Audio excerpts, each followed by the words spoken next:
process once they sit down to register? Is Oh, it 10 minutes, 15. okay? Okay.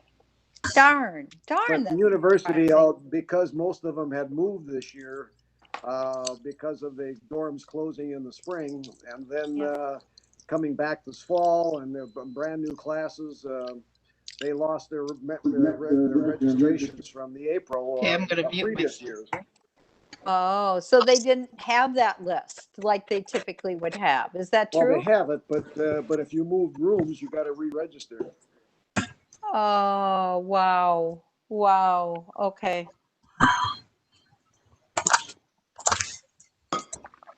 Hi, Connie.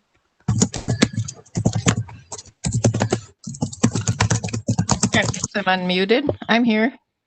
Hey, Connie. Good to see you. How many days did you end up doing the drive-through voting stuff, Connie? 10 days. Well, Wow, you no, beat me. no, let's see.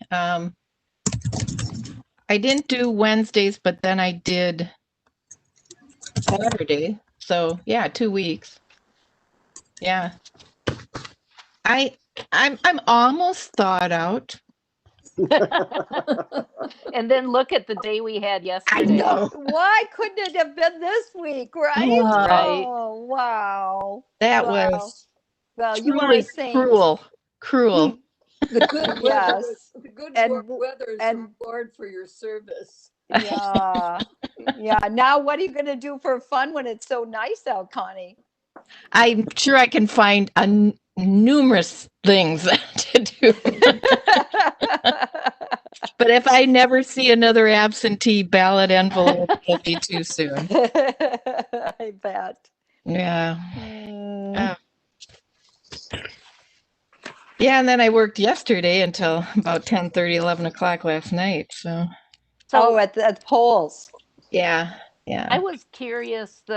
I was at Trinity, and Okay. they said that the folks who were the main organizers were to drive everything down to the courthouse or to City Hall.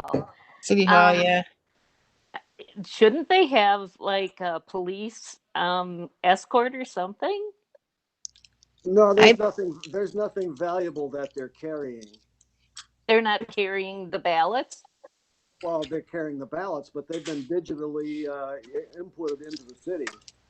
Okay. Mm-hmm. Mm-hmm. Yeah, they're carrying the ballots, but that's That's already counted. that's already counted. Okay.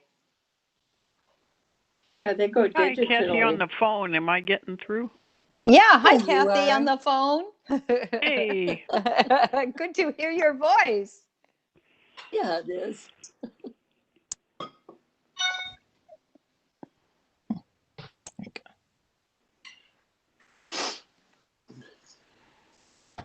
How late did you work, Connie? How late did you work? You said 10:30. Yeah, I kind of help the chief inspectors, put all the supplies away and organize things and all those things that have to go into the Right. Well, envelopes and stuff. well, we Um, finished. We you finished up at 11 o'clock How?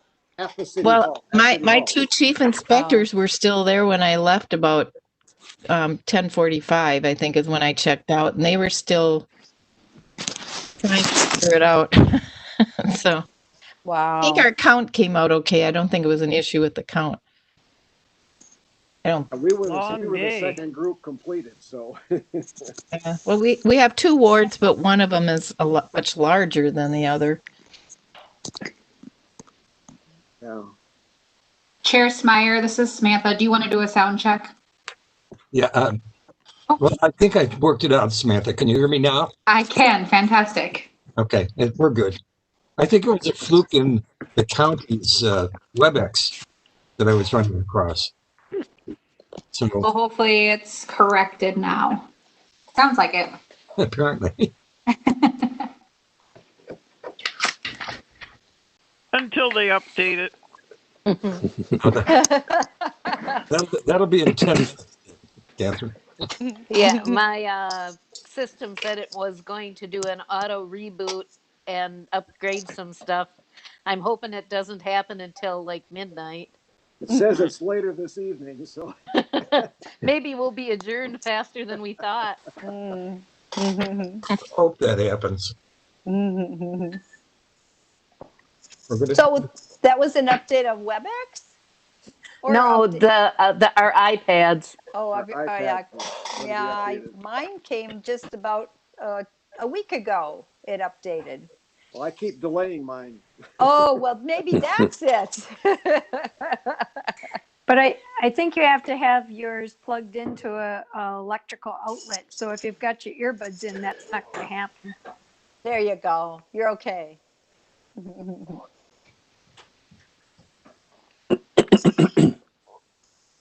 Will it do it itself, or do you have to tell it to update? It'll do it itself if it's Yeah, charging. yeah. When it was charging, it said it was going to, and then I just put it right on the charger and it went.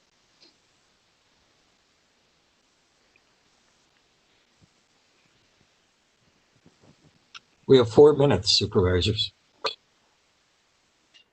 An eternity. Well, I have a leftover Halloween joke. Oh, no. Oh, good. Let's hear it. Let's hear it. Share it. What do you call a haunted baseball park? Field? We can Field of Screams. feel the screen. Field of Screams. That's very. Remember that for my 8-year-old grandson. If you scream, they will come. Is that? Hey. If you build it, they will scream. Supervisors, please check to make sure that you can use your raise hand function. I'll accept Supervisor Schneider.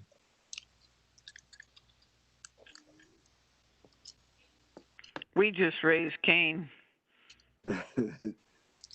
You could stop anytime, Supervisor Schneider.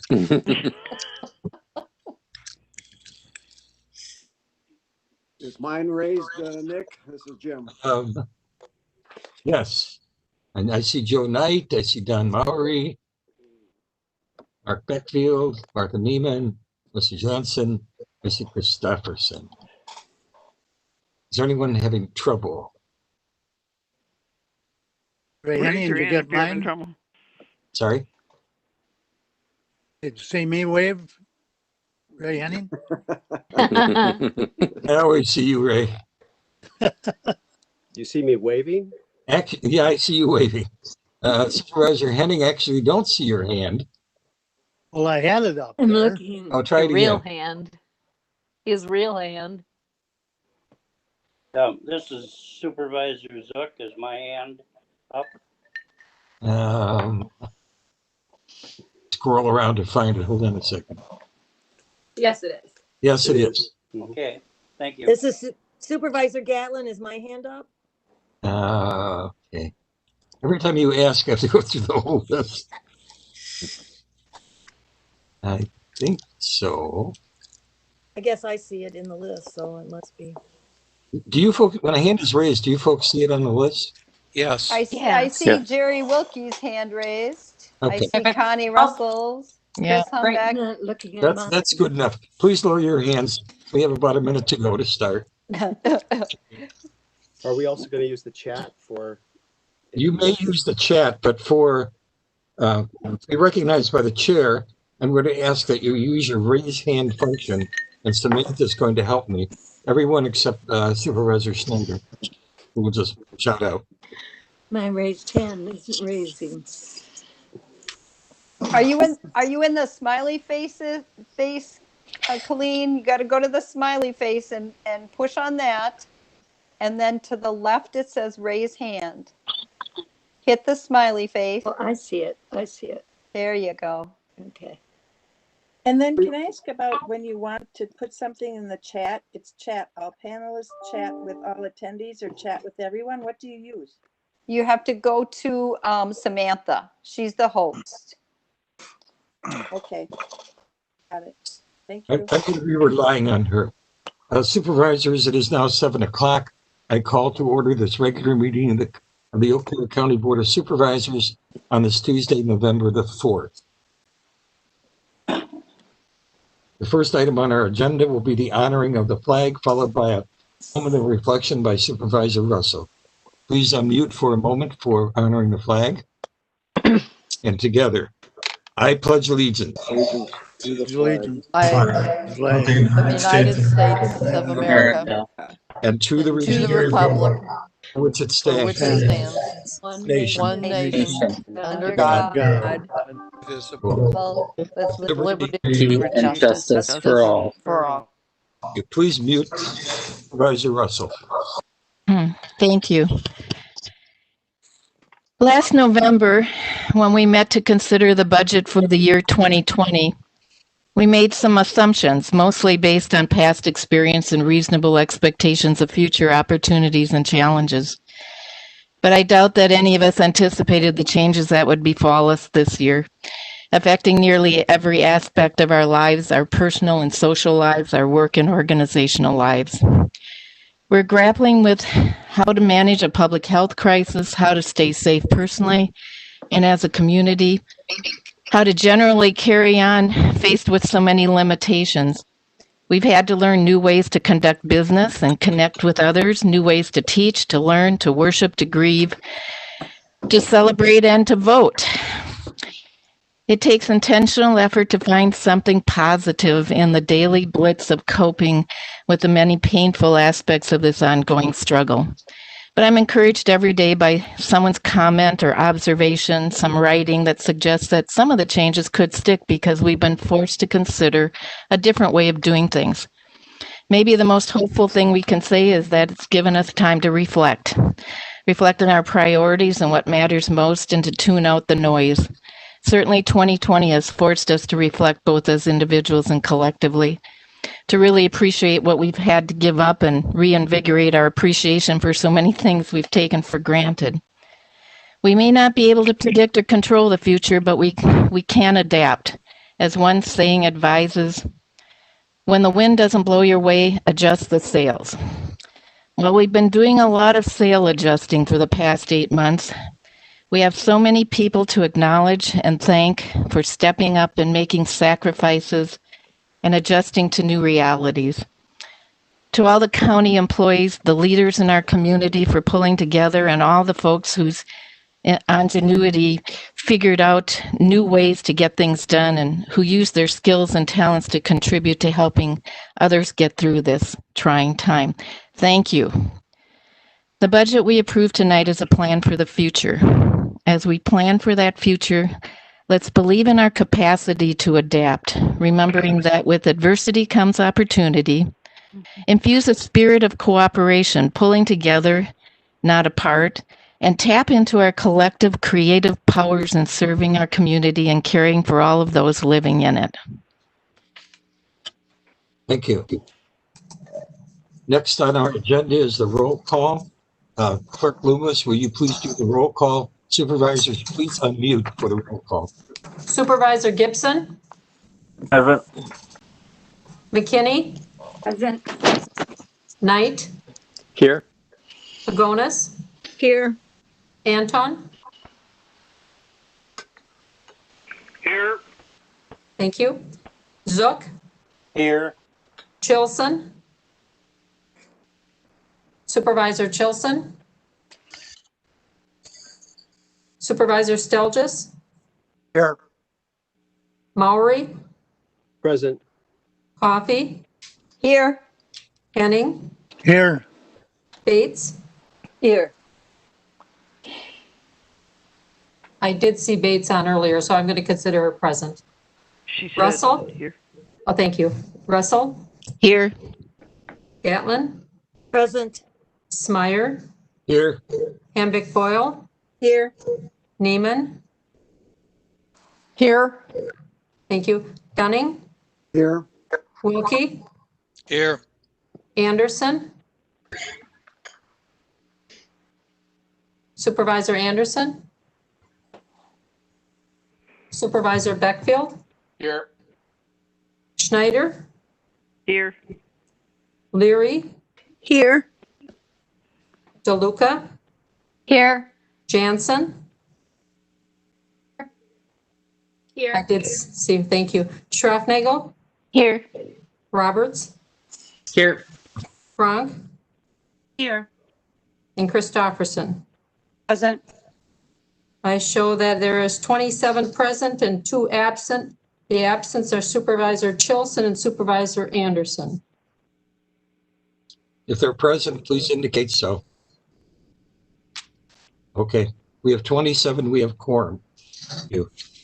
Next item on our agenda is approval of the Journal of Proceedings, October the 20th, 2020.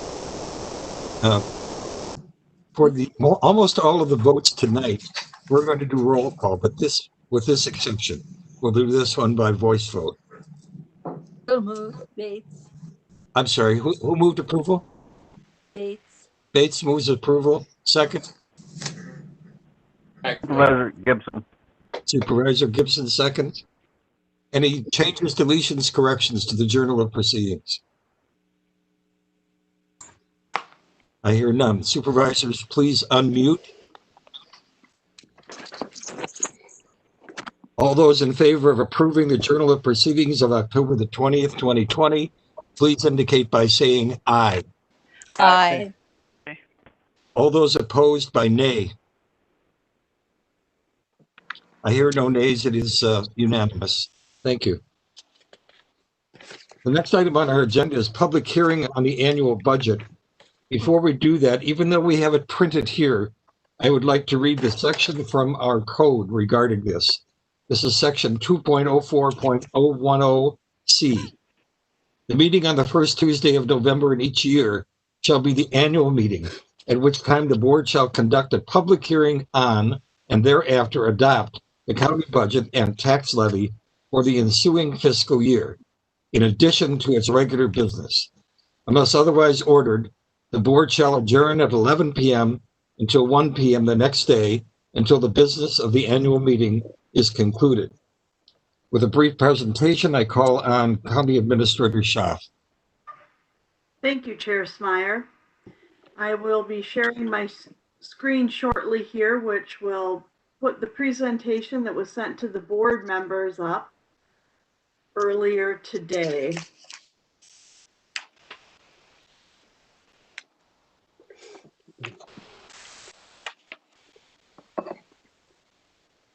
Thank you for a few moments to share with the board and others the 2021 budget. The budget process is a long process that takes many months of work by our staff, our board members, our citizens, and others as we consider all of the inputs into this process. I would specifically like to thank the Finance and Budget Committee for their work this year. They did significant heavy lifting with this budget by attending individual meetings of the other committees, standing committees of the board, to participate and share dialogue about the budgets that were being presented. And you, as a community, will see tonight the final product of that work. The statistics that are on the screen right now, which we will review, are the budget in summary form. The budget in total is 124 million. 14.7% of that 124 million is the capital budget. The property tax rate this year is actually $3.96 per $1,000 in property valuation. That decreased once again, and that is due to the equalized valuation increase, which was at a higher rate than the net new construction, which is the limit that the county has on how much it can actually increase the overall levy year over year. One of the key points that we share with our community is what amount of the average property tax bill is used to fund county government services. That is 20%. We had a slight change in the full-time equivalencies of employees with this budget of 601.89 FTEs. And we worked into this budget not only the cost of living increase for our employees, but a 1.5% adjustment to the overall matrix for our salaries to our employees. The budget has two separate components, both of which will be considered this evening. The capital budget, which are the investment into longer term, either real property or major infrastructure investments such as highways, also our major software systems, and the squad cars that are used by our sheriff's department are all part of that capital budget. The two funding sources for that are bonding and fund balance. And our limits in that area are based on the policy decision by the board as you actually contemplate the year-over-year yearly budget. One of the things that you will note is that the Finance and Budget Committee is bringing forward a recommendation, and I'm certain that Chair Pagonis will speak to it later, for actually contemplating a new highway facility as part of the planned capital for 2021. Our operations budget are the expenses that are day-to-day expenses, or the costs that are year over year in continuing services. The sales tax, tax levy, grants and aids and service fees are the major funding sources for operations, and they are controlled in part by what we're able to pull down in as far as grants and aids. The levy is limited based on state statute, and the sales tax is based on overall economic conditions. You will hear throughout the discussion tonight that all of those funding sources were reviewed in detail with some modifications made. The property tax allocation goes to a number of different functions within county government. Because of the levy limits, there are a number of projects that the county actually funds through debt. And as a percent of levy, the debt service does continue to be one of the highest areas at 33%. Behind that is public safety at 25% of the overall levy. Health and social services is 18%, general government at 10%. And the remainder of the budget is transportation and public works, culture and recreation, judicial, conservation, and economic development.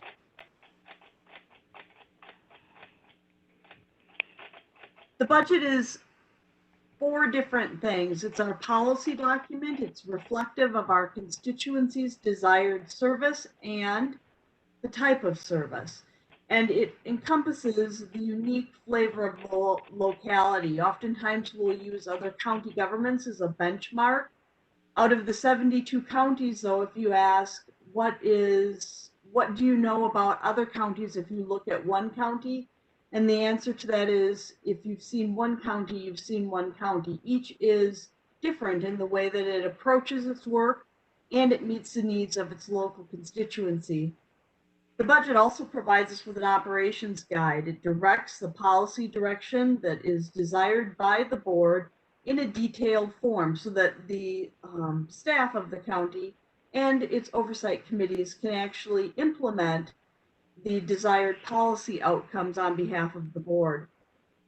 It's our planning document.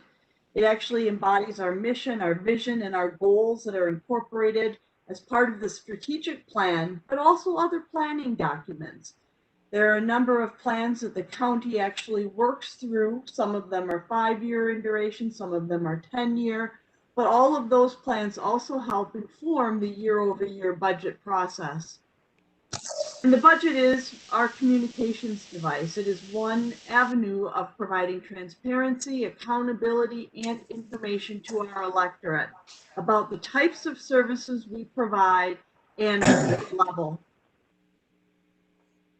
Thank you, Chair. That is the end of my presentation. Thank you. Clerk Lewis, will you be managing the hearing?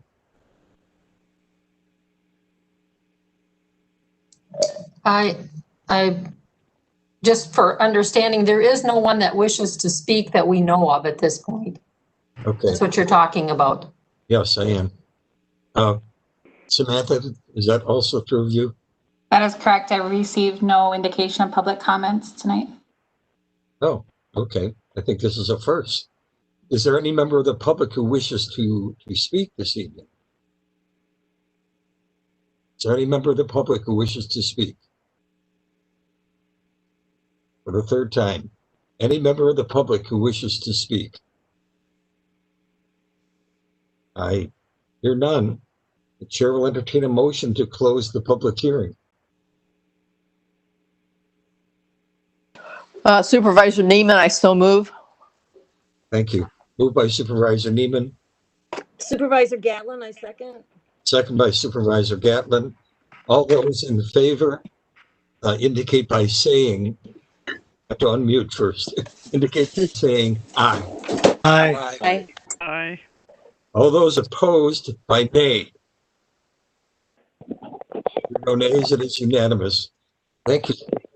We will now move to the budget deliberations, item 7 on your agenda. The way we're going to proceed through this is that first, the chair will lead us through a discussion first of the capital budget and then of the operating budget. We are not going to represent everything that is in your budget book. The assumption is you have read it and you have considered it. So in this first half, as we do the capital budget and the operating budget, the discussion,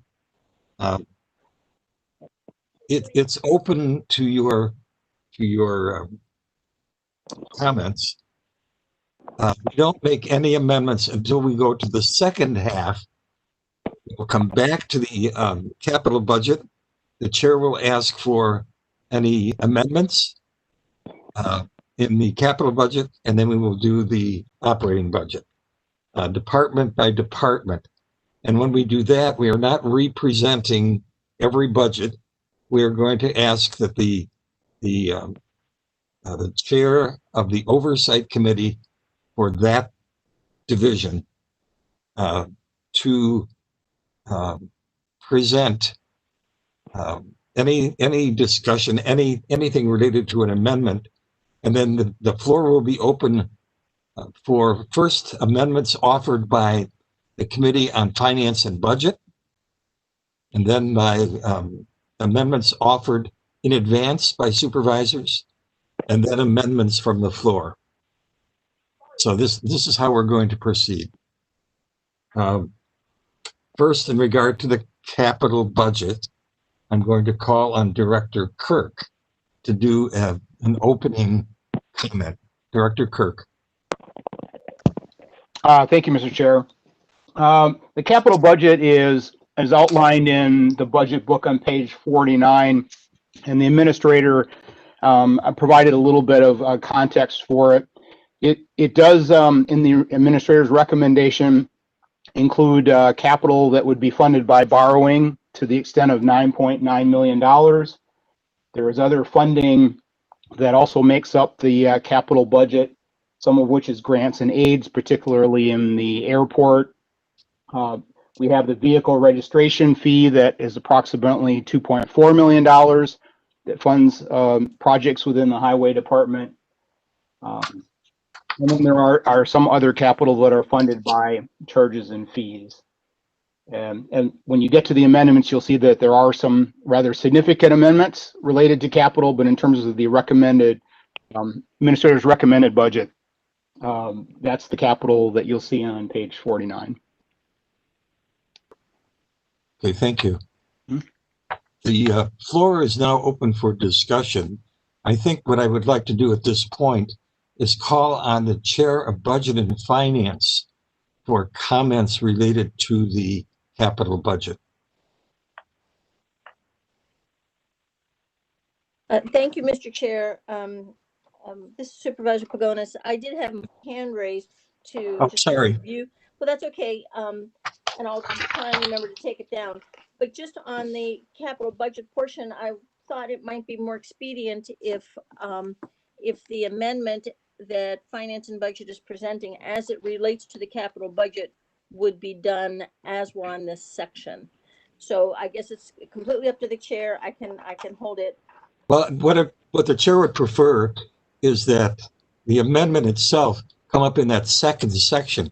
However, what we're looking for now is the background information. So if you could refer to the item and provide us with a discussion and background, that will prepare us for the amendment when we do the second half of the budget. All right, that's fine. So I'm on page 50 of the budget book, and probably about it's maybe halfway down. There was a under facilities. We had 2.8 million set aside. I'm not finding it right now. Norb's going to have to help me. We have 2.8 million set aside for design of the highway building, and that what happened as we've been discussing this, and as certainly as this body knows because we've been talking about it pretty frequently, is that at this point in time, interest rates are very favorable for a variety of reasons. And so what we thought made sense was removing that particular line item and having the board consider doing the entire highway building and having it funded in 2021 at the favorable rates. And that would be a lot. We're talking about a significant amount of money, but that what it would do is it would be a 20-year borrow, and it would be a $24 million. And then it would remove 2.8 million from this, our annual capital borrowing, for other uses. Is that enough? Is that sufficient? Yeah. I think it is. Thank you. Any discussion or questions regarding that?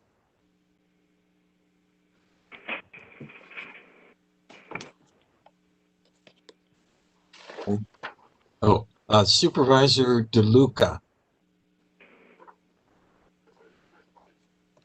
Thank you, Mr. Chair. On page 48, under highway projects, it has like 6 million 3 years in a row, 2021, 22, and 23. Is that just for roads, or is this like part of the divided plan to build the highway? The way it's presented and Supervisor Henning can help me on this, but the way it's presented on page 48 for 2021, that 6 million includes the 2.87 million that I was talking about, and I was mistaken. It's on page 52 if you want to find that line item. So that includes it, and part of the reason for that, that's our typical road repair type borrowing, but we reduced it because it's very important to stay below 10 million in an annual borrowing. So we were essentially taking that money out of highway. Highway was readjusting how they were handling their road repair, which is why I'm saying we have the capacity now. So the plan was moving forward was that it was going to be divided up into segments, and the amounts for 2022 and 2023 are more speculative. But the highway facility will be a 20-year borrow, whereas our annual borrowing is a 10-year borrow. One more question. So the interest rates are better now, but the construction costs are higher because of transport of items and things like that. Have we looked into how that will affect the borrowing? No, not exactly, because this would not be planned for probably quite a while. It would be quite a few months before anything would actually happen. So it's hard to speculate. I understand that materials have gotten very high. One of the considerations that we had was when we were looking at a 3-phase building project, that the putting it into phases makes it more expensive than if we're being done all at once. And I think Matt Tyson, I think he's on the line, if he wanted to weigh in on that, because he was encouraging that we do this all at once because we thought it would be more cost effective. And by next summer, next fall, when they actually are building, you know, because there's a lot that has to be done to the property and to the design hasn't been started yet.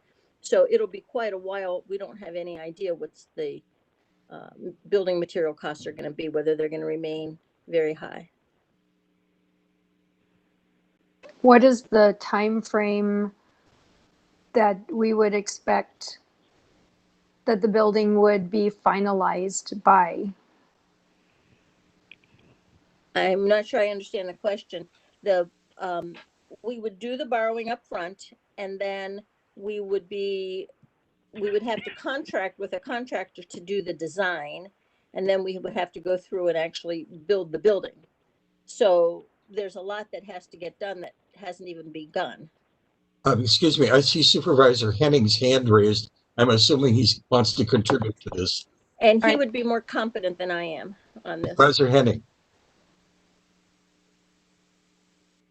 Why it's raised. I tried to get it to go down, but it wouldn't do it. But still, yeah, there isn't any way to set a date right today, because this has to be approved by us, and then we can start the procedure of getting plans made and finding somebody to do the work and go through the whole process. So weather could be a big factor.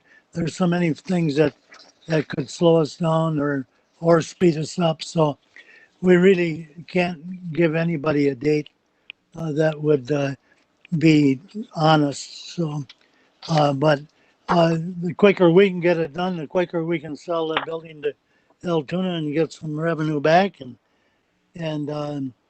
have a good day. Thank you. I see no other hands raised. Mr. Chair, I just have one other brief thing. It was inadvertently forgotten to include the Beaver Creek capital in the budget book. So it's not there, and that's why it's being put back in with the amendment. It was an inadvertent mistake. Okay, thank you for your comment. I was about to call on you to indicate to the board what adjustments have to be made. Is it simply in the dollar amount for the borrowing? Is there any other effect of the? Well, the capital budget includes a vehicle for planning and development that was 32,000 on the levy, and planning and development was down an employee that was 33,700. So one of the adjustments was, since we had more borrowing capacity by removing the 2.8 million, we shifted that vehicle to capital and allowed the levy to remain in planning and development for that individual. And then the second thing, as I mentioned, the mistake of leaving out Beaver Creek. It was completely inadvertent. Okay, so when we come to the amendment section, you'll move those adjustments then? Yes. Okay, thank you. Is there any other discussion of items in the capital budget? Well, I have one more thing. Okay. So I had a conversation with Matt Tyson, and because of what Supervisor DeLuca had just discussed about the increase in cost in materials and the expectation that the county will start building out the 6th courtroom during 2021, he asked for a small increase in that building. And you will make that adjustment then? Yes. Thank you. I see a hand raised, Supervisor Cronk, followed by Supervisor Coffey. Thank you. And I just wanted to clarify, is the jail courthouse project, or the jail debt that we have from building the new jail, will that be paid off in 2023? Does it end there? Are we done paying that off in 2023, or what is the year we're done paying that off? Supervisor Pagonis. Yeah, we just refunded a portion of that just last month, and that's another 10-year, 11-year borrowing. So it'll Okay. be a while. Thank you. Supervisor Coffey. I have two questions. One is, because of the increased of building supplies, if we take out this money and it's so much higher, can we hold this money for a certain length of time, or does it have to be spent right away, or how does that work? Can someone help me with that? Supervisor Pagonis. Yeah, thank you. That's a great question. There are these arbitrage rules that Finance Director Kirk can help me on, but we can't earn money on money we've borrowed, especially if they're GO bonds. So, but we do hold it, and it's designated, and typically, well, up until this year, we were borrowing pretty late in the year and essentially paying ourselves back. This past year, we borrowed earlier in the year. So it happens in two ways. We borrow and we spend it as we need it. So we just can't be earning more interest than we're paying on it. So but yes, we don't have to spend it all right away. And we do carry over from year to year some of these projects. All right, thank you. My other question is that, and I'd like Norb to weigh in on this. It sounds like a good idea to me. As a financial person, Norb, how do you see this proposal? So without objection, Director Kirk. I just would want clarification. Are you asking about the highway building? Yes. Okay. Okay, thank you, Mr. Chair. I'm a big supporter. I think the time is right to take advantage of the market. And I also think it's an opportunity, and maybe this will come up more when we're talking about the amendment, that we've expanded to some degree what the potential for that building could be. There's been discussion about potentially Meals on Wheels being in that as part of that facility. I think there's a need there that we might have as well. So I think it's also an opportunity for us to have something that would be bigger than just the highway building itself. It would also have some potential other uses. And so I think the timing is good. Thank you for your input. And Supervisor Coffey, it was his idea. See? I should have started with that. He was the one who came up with the idea. All right. Well, thank you. Supervisor Wilkie. Yeah, originally I had thought and was going down the line that we should stretch it out further. But after discussion with Norm, bonding agent, and others, it makes a lot of sense, even though it's quite a hunk of change, that we do it all at one time, because you can end up building buildings that you in fact are temporary buildings and you're tearing them down as well. So the cost really accelerates when you stretch it out over a period of time. Originally, I thought we should stretch it out even further, but I was convinced that it's better to go the other direction. Thank you. Supervisor Henning, I still see your hand up. Are you having difficulty? Or did you want to speak? You're muted. No, I'm just trying to get that little guy to move it down. There you go. Okay, that go? was successful. Thank you. Okay, thank you. Chair Smyer, this is Matt Tyson. Can I speak for a second? Without objection, Mr. Tyson.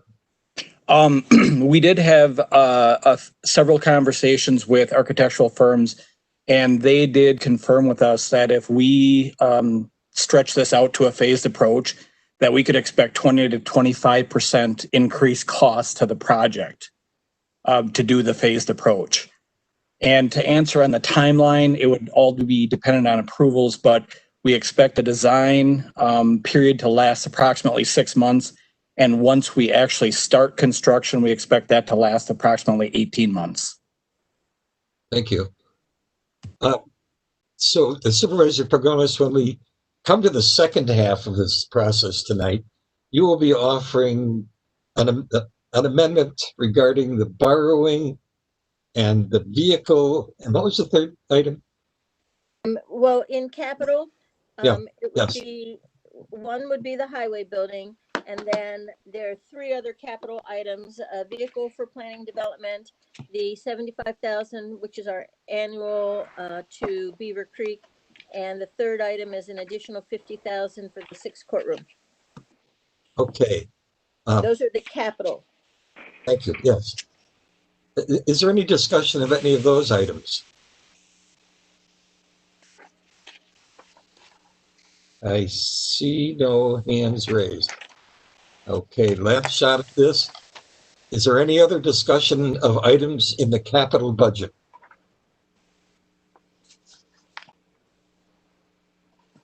Thank you. We will next proceed to discussion of the operating budget. I'm going to ask Administrator Schaaf to launch this off. Administrator Schaaf. Yes, the operating budget is based primarily with operations of the various departmental units. There is also a portion of the budget which is directed toward community agencies as well as other funding of non-departmental activities. This is where you actually will have some of the conversations about how sales tax has been constructed as part of the funding source and is key in providing some of the services that the county provides.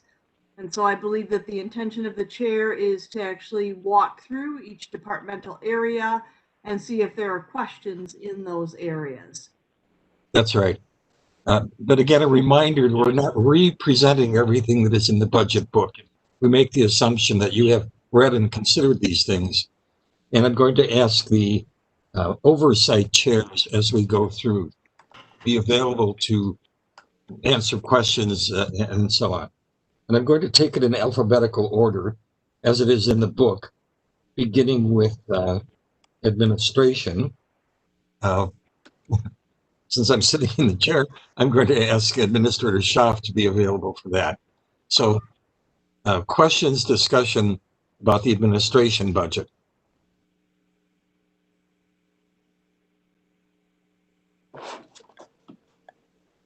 Mr. Chair, if I could just make one comment about it. This is Supervisor Pagonis. Yes, please. It was in the meeting with administration that there was a software package, and maybe the chair could help me with this. It was the administration committee voted to remove it. The Granicus? Yes, Granicus. Yes. Okay. Okay. Did you have a question or a comment about that? Well, it comes up later because I use the money in other ways, and so the fact that it was voted out by administration committee, and I don't feel guilty about it. Oh, okay. Did you want to comment now about how you're going to propose using that funding at this point?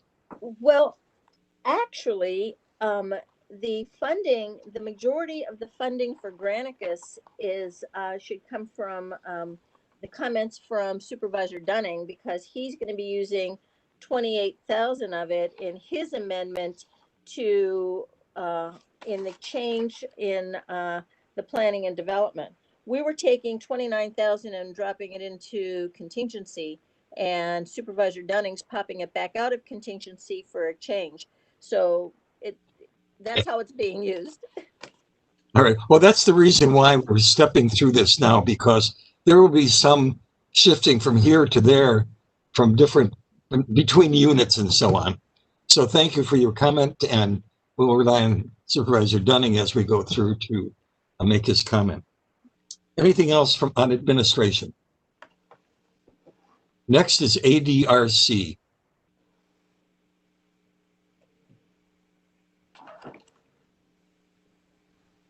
Any comments, questions about that budget? Supervisor Pagonis, I think you're about to say something. I was thinking that Supervisor Crunk was the chair of that committee. I just unmuted. Oh. Yeah. Did you have a question? I really just wanted to comment. I don't know how much detail you want me to go through because like you had said, really everybody has had a chance to look at the budget and look at the book. We really don't want you to represent what's in the book. That's okay.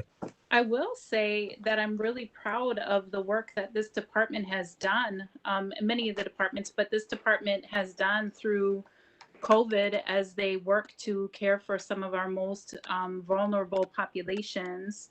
I think they were very, very nimble with the budget as they have been in previous years, and fortunately received, some of the Families First Coronavirus Response Act and COVID CARES Act funding that was helping to support the Meals on Wheels. And as we noted, when we had the furlough days for people through the county, that the nutrition department was not part of that for that reason, to be able to continue to serve meals.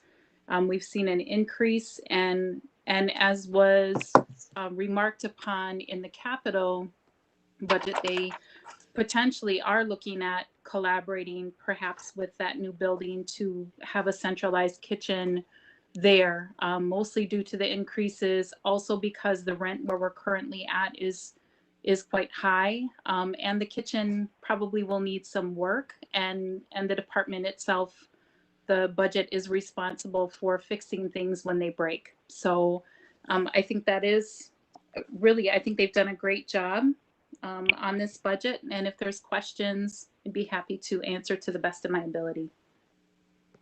Are there any questions for Supervisor Cronk? I hear none and I see none.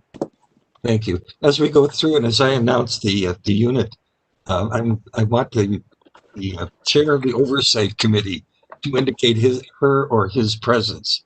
So next is child support. I'm sorry, Chairman Smart, can I just make a comment about the ADRC? Supervisor Pagonis. Yeah. So I'm on page 74, and I think a change for next year, we've bundled contracted services and supplies together on these lines, and it's been very confusing to me. So I just want to say, for the ADRC, I checked back to see what that's for, and there are some short-term services to the elderly, especially now with COVID. There's a fiscal audit. There's been some software, and it also includes the contracted services, also includes the 8521 transportation budget.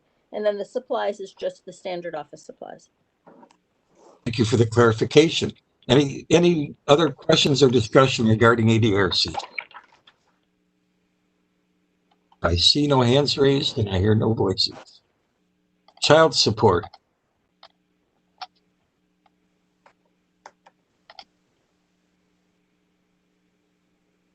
Questions, comments?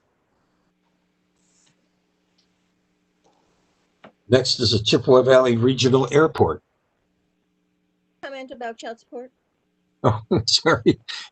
You'll have to speed up a little bit, Supervisor Pagonis. I thought you were going to ask the chair of the Oversight Committee. So I thought you were that would be I you. I was asking the chair of the Oversight Committee to identify herself or himself. Sorry. Oh, go ahead. Okay. Well, I'm not the chair of the Oversight Committee for child support, but I just want to talk about a couple things that child support's doing that's really clever. They have now figured out that they could bill back for bailiff time during court hearings, and that they are also being able to bill back get reimbursement from the state for the clerk of court uses. So I think that's very clever of them. With regards to their contracted services, it's primarily interpreters and process service. And this is Tim Sullivan. I would also add that they've taken on a portion of one of my attorneys that we can seek reimbursement from the state at the rate of 66%. So it helps both the county and the budget and the corporation counsel's office. Well, in clarification, it would be a portion of a second attorney, right? Because don't they have Rick full time? That's correct. Rick is actually between the two of them, it'll be one full-time attorney. 0.75 and 0.25. Thank you. So it's very creative budgeting for child support. Apparently, there's a lot of creativity going into this budget. Yes. Next is Chippewa Valley Regional Airport. Oversight Committee Chair.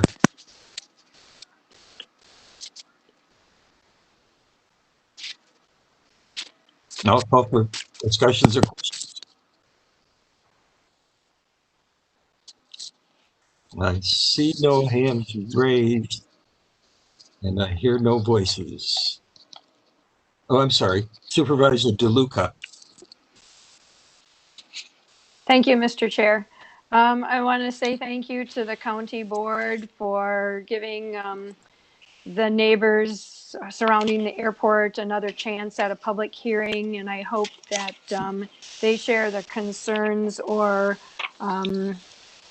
feelings of what is being proposed with the CARES Act. And I thank Charity for working with me to set up a date in November for the public hearing. Thank you. Any other comments? See no hands raised. I hear no voices. We'll move on now to Circuit Court. Would this be Supervisor Wilkie as oversight? Yes? Yes. Yes, Mr. Chairman.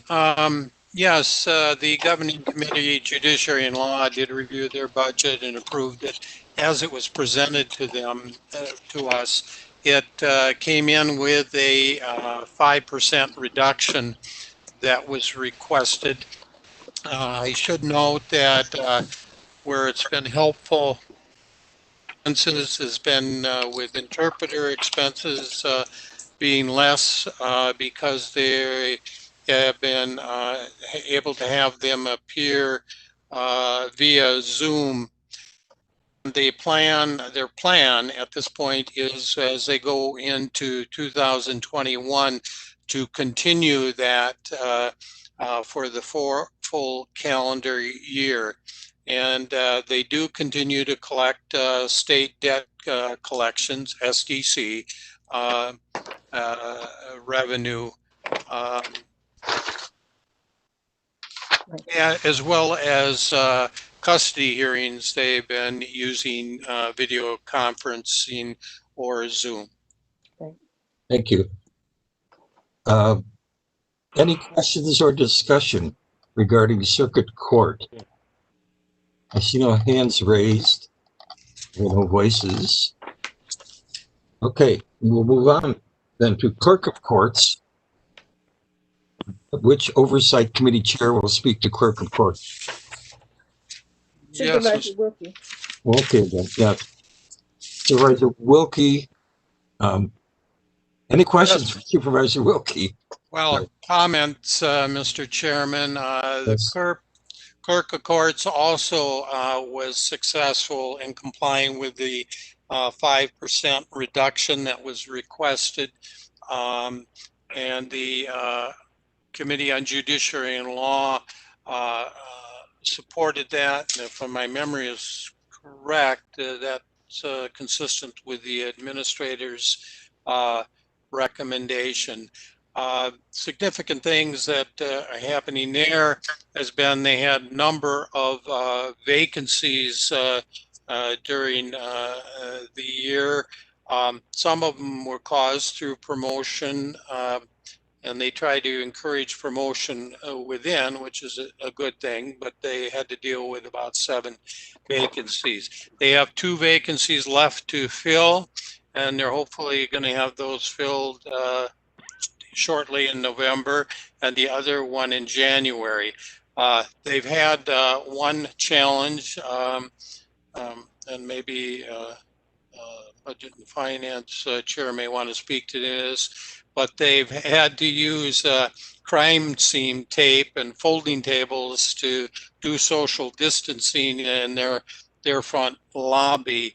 My understanding, if I'm remembering correctly, that construction is to begin the first part of this year. Thank you. Mr. Chair, this is Yes, Supervisor ma'am. Pagonis. Yeah, so there is a decline in 2020 in revenue in clerk of courts, and it's because of COVID, and there's been some delays in pursuing the state debt collections. Something also just for both clerk of courts and circuit court, um, when the sixth judge comes on board, which is not till the middle of 2022, it will require additional staff, both in the clerk of courts and possibly in the circuit court. So that's something that we should be thinking about now, is that because of the increased caseload. Thank you. Any other questions or comments regarding clerk of court? Next is Communications Center. Who will be speaking? Chairman Spire, we did not meet with the comm center. It's a contract. In the past, we have met with them, but more recently, we have not. So Sorry. it's a contract. Okay. Nor did Judiciary and Law, Mr. Chairman, meet with them. It is a contracted service. Okay, let me ask the question then. Who will speak to this if there are any questions? Who can speak to this? Chair Smyer, this is Catherine Schaff. Either Norb or I can attempt to answer the questions. Okay, thank you. Without objection, we'll ask you to do that. Is there any discussion or are there any questions regarding the Communications Center budget? Supervisor DeLuca, is your hand raised to speak? Mr. Chair. Yes. So in our packet, they talked about a resolution coming up for legislature to provide dollars for the 911 improvement. If the state does not do that, will the county be required to fund the 250,000 and the maintenance fees as the resolution kind of discussed? Sorry. Oh, certainly. Go ahead. And I believe Rod Esslinger is also on the phone, and he and his team are the ones that are working through the next gen 911 system changes with our communication center. These are going to be changes that will have to be made. We are still optimistic that there will be funding available for that, but yes, the county and the city, who both share the communication center, will have to put funding into that project to see it through to completion. And that would be part of our capital plan as needed in future years. Thank you. Thank you. Anything else on Communication Center? Next is community agencies. Administrator Schaaf and perhaps Supervisor Pagonis, you can speak to this. Eh? Either one? Oh, certainly. The Committee on Finance and Budget met with various community agencies. We met with and the recommended amount was based on requests. There were some modifications made by the Finance and Budget Committee, and Supervisor Pagonis can speak to that. Yes, that's correct. We met with a few of the agencies, typically the ones that asked for a different amount than last year. And so, for example, Sojourner was asking for 30,000, and their prior amount was 16,000. And so it was important, I think, for the Finance and Budget Committee to get a better understanding of what their needs are. And, you know, of course, we read the paper and we see what's going on. And as part of that, Finance and Budget wanted to increase the grant to Sojourner to the full 30,000 because of the stressful times that they have. Otherwise, we left everything primarily the same. There is a deputy in the Sheriff's Department who has started implementing a program called Project Lifesaver that is geared towards nonverbal adults or children or disoriented adults. And so we're making a very small grant, we're proposing a very small grant for that just to help kickstart it. The individual who's working on that is a bailiff, and she has gotten some outside donations. All the funding for it so far has been with outside donations. And I thought, just as a show of support, that the Finance and Budget Committee was recommending a small grant to that. But those were the only changes. So that is in the budget that we have in front of us, right? No, it's in the amendment. Thank you. I wanted to clarify that. So the 30,000 for Sojourner, is that an amendment also? 14,000 is in the amendment, 16,000 is in the budget book. Thank you. We'll look for that in the next section that we do. Anything else on community agencies? Schneider with a general question. Supervisor Schneider. How are those agencies selected, and how would an agency that hasn't been selected in the past, how would they get involved with that? Administrator Schaaf or Supervisor Pagonis, can you respond? I could talk about it historically. Many of them are ones that we have been funding for a very long time.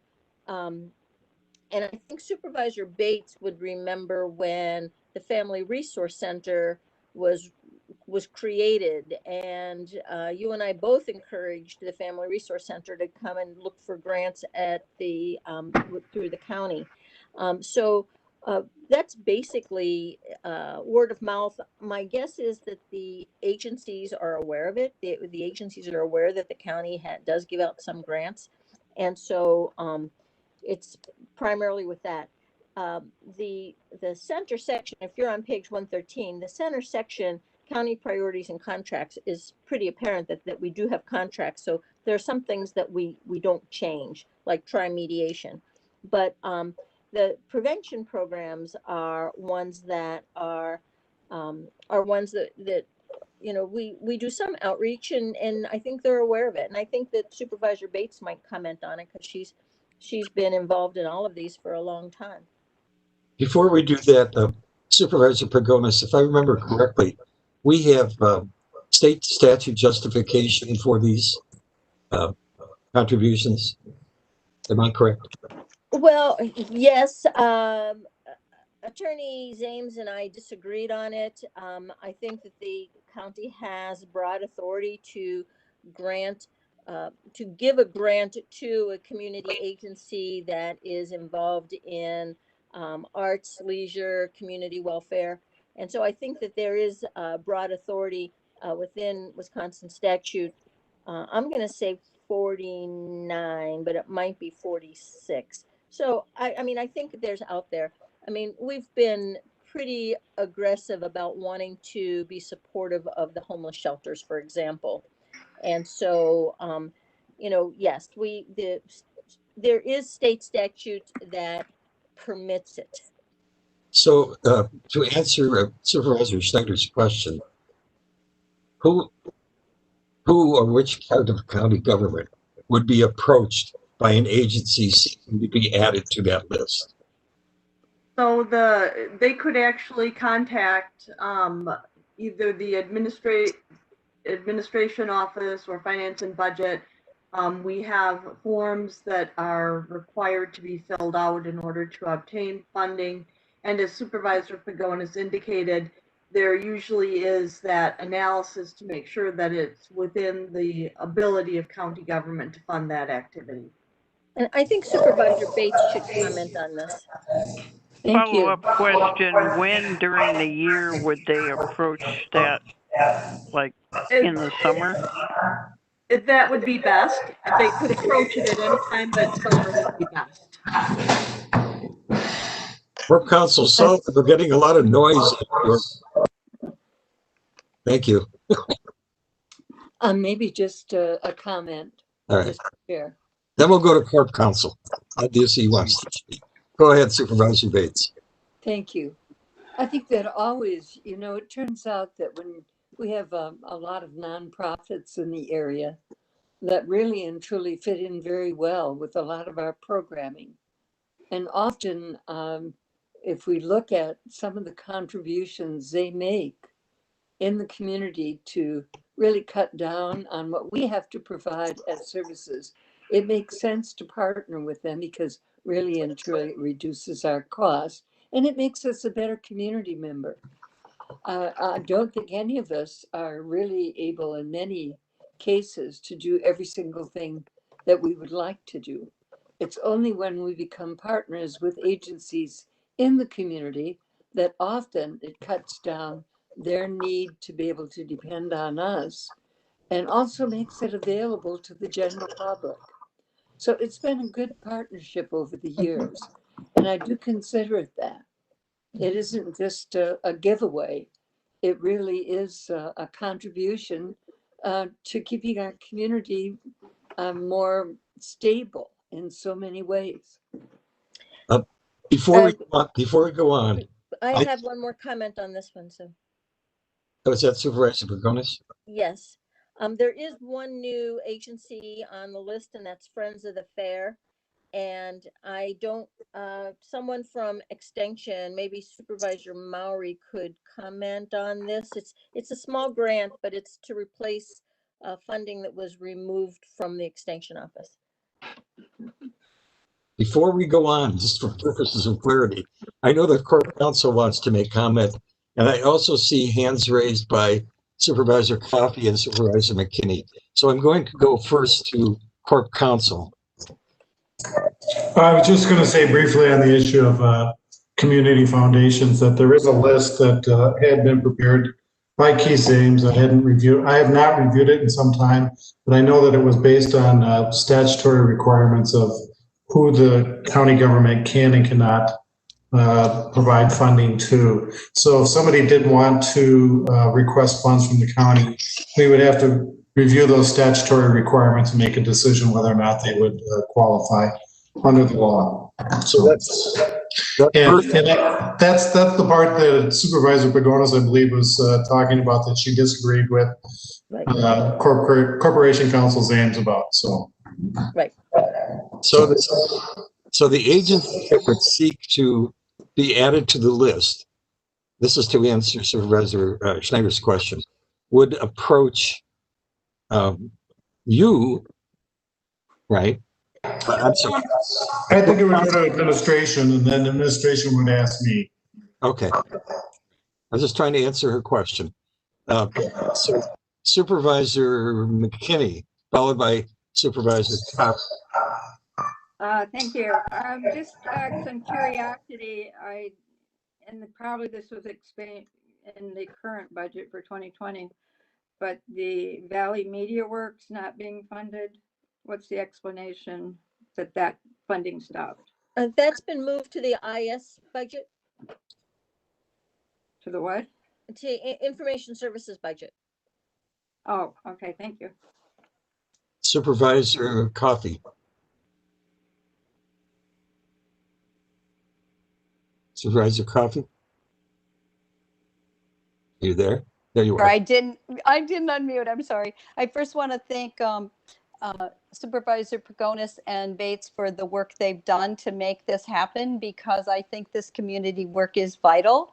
And one that I think we should really think about in an increased degree next year is the Family Resource Center. As I read about their Triple P program, and its substantial decrease in child abuse and neglect and foster placements.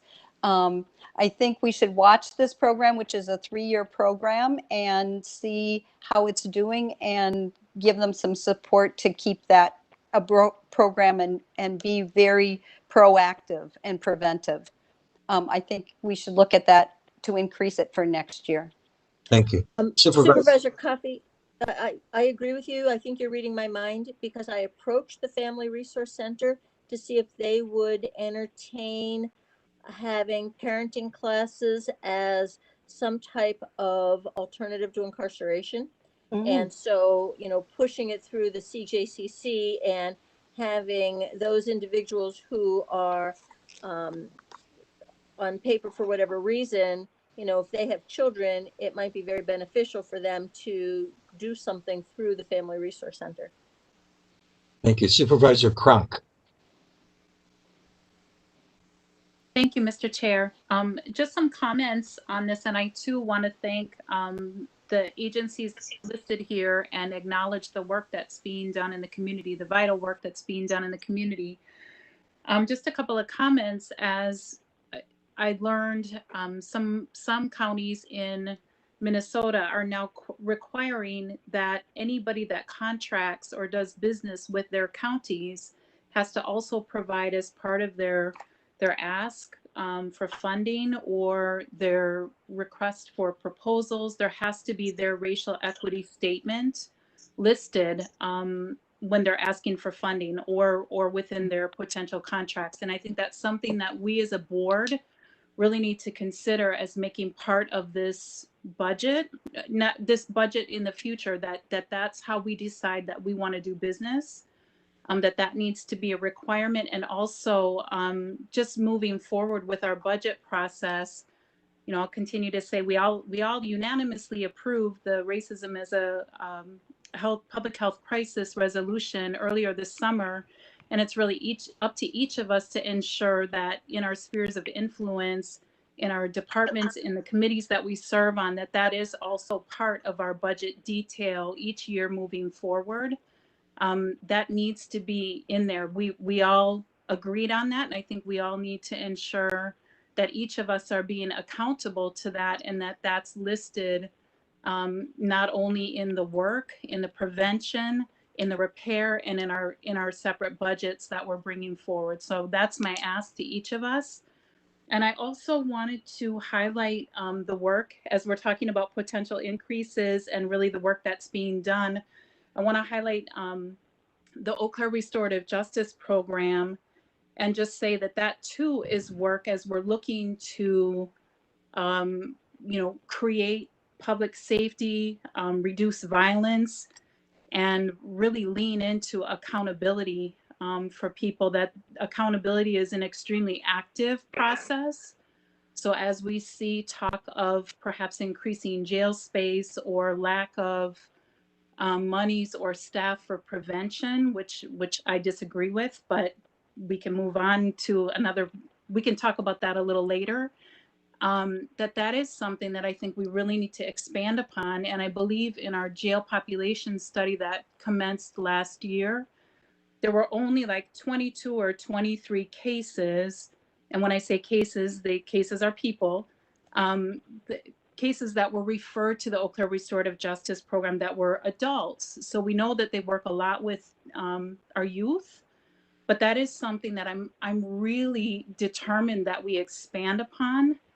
For some of the reasons that Supervisor Pagonis was just saying, the creativity that we can use maybe for more deferred agreements, and even in cases that we don't normally consider violent cases that that we haven't historically referred to the Restorative Justice Program. And I want to highlight that we do have now 3 trained restorative justice practitioners on our Criminal Justice Collaborating Council. Mike Felton from the DOC.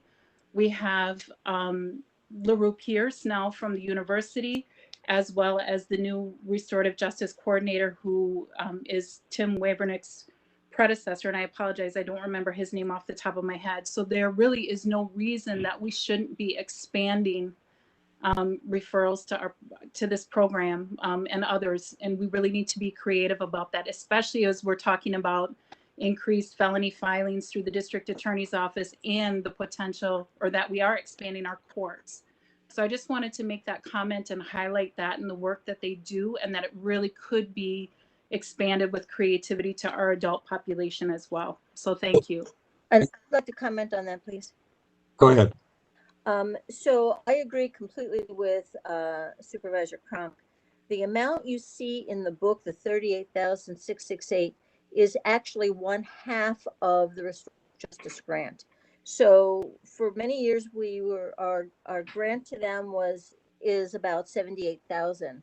And then 2 years ago exactly, Human Services came to me and said that they had a source for the funding and that they would split it.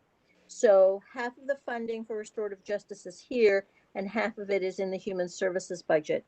The other thing that's important to remember is that restorative justice is housed in the Goodwill building, and Goodwill actually has given them raises. I mean, has been involved in their salaries, has made huge in-kind contributions, and so it's another case, as Supervisor Bates was referring to. It's another case of a wonderful partnership and a great program. It started with, when Tim started, it was primarily for youth, working directly with law enforcement and the schools. And I agree with Supervisor Cronk that we can easily move it into, they've started with adults, but we can move it into having more adults involved. Thank you. Are there any other questions or any other discussion regarding community agencies? Okay, thank you. We'll move on to Corp Counsel. I'm going to ask Corp Counsel to be the backfill for this. Are there any questions or comments regarding Corp Counsel budget? I don't see any hands raised, unless Supervisor Cronk wishes to speak or lower her hand, one or the other. Thank you. Thank you. Okay. The next on our agenda is County Board. I'm going to ask Administrator Schaaf to be the backfill here. Any questions or comments regarding County Board? Supervisor Pagonis, I see you nodding your head. Yes, I am. So the county board budget on paper appeared to explode. We weren't totally sure how this happened. And so we proceeded to do some analysis, and there was an increase of approximately $24,000 in the county board budget, specifically earmarked for training. And when we did the calculations, it started to feel a little excessive, especially given how, I mean, county board not only did not do the negative 5%, they really exploded with a large increase. So what finance and budget did, and we had complete agreement among the members, currently, as of 2020, each supervisor gets $500 awarded to them for the purposes of training and meetings. And so what we did was we increased it to $900. So we added $400 to that. And so what each supervisor will have, assuming this is approved, moving forward, each supervisor will have $900 in a year to use for training and attending meetings. And so by doing that, we were able to reduce the county board budget by about 11,000. And that is in your amendment, which you will bring forward? Yes, it is. Thank you. And we divvied up the savings among some of the other. So it was a savings of 11,600, and that it was a good portion of that was part of the sojourner increase. Thank you. Mr. Chairman? Who is Ray Henning? Supervisor Henning? Go ahead. Yeah, I don't want to get the meetings confused with our regular meetings. These are when it's for educational or other ones, Right. but not our regular meetings. Right. That we go to as a supervisor. Right. Supervisor, I think Supervisor Knight, and then Supervisor Wilkie. Followed by Supervisor DeLuca. Excuse me. Supervisor Knight. Yeah, I'm wondering why there's any increase in the funding for the education of supervisors at a time when we're asking every other department to take a cut.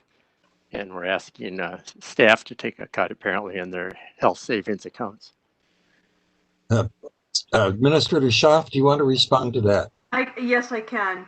And I think that this goes back, it's been an agenda item for this board for some time.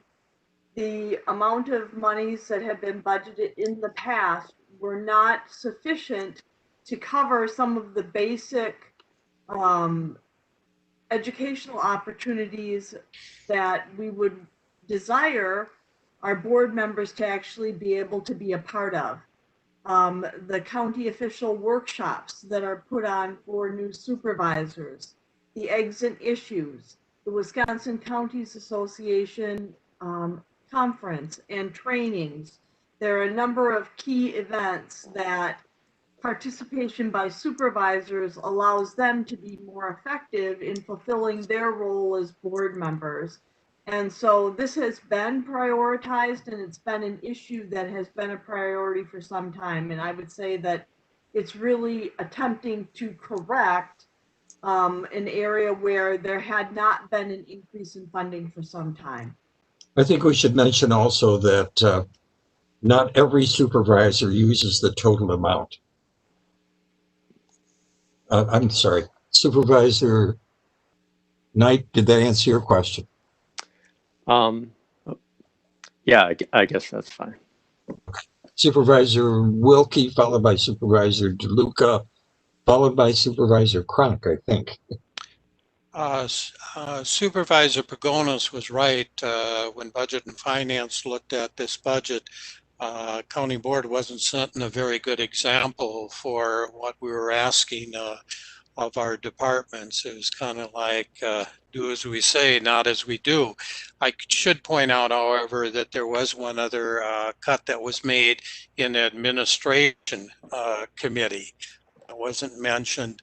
It's a part of what was in the administrative budget. It would have been the ongoing costs of, I believe it was about $21,000 maintenance fee for that Legstar software.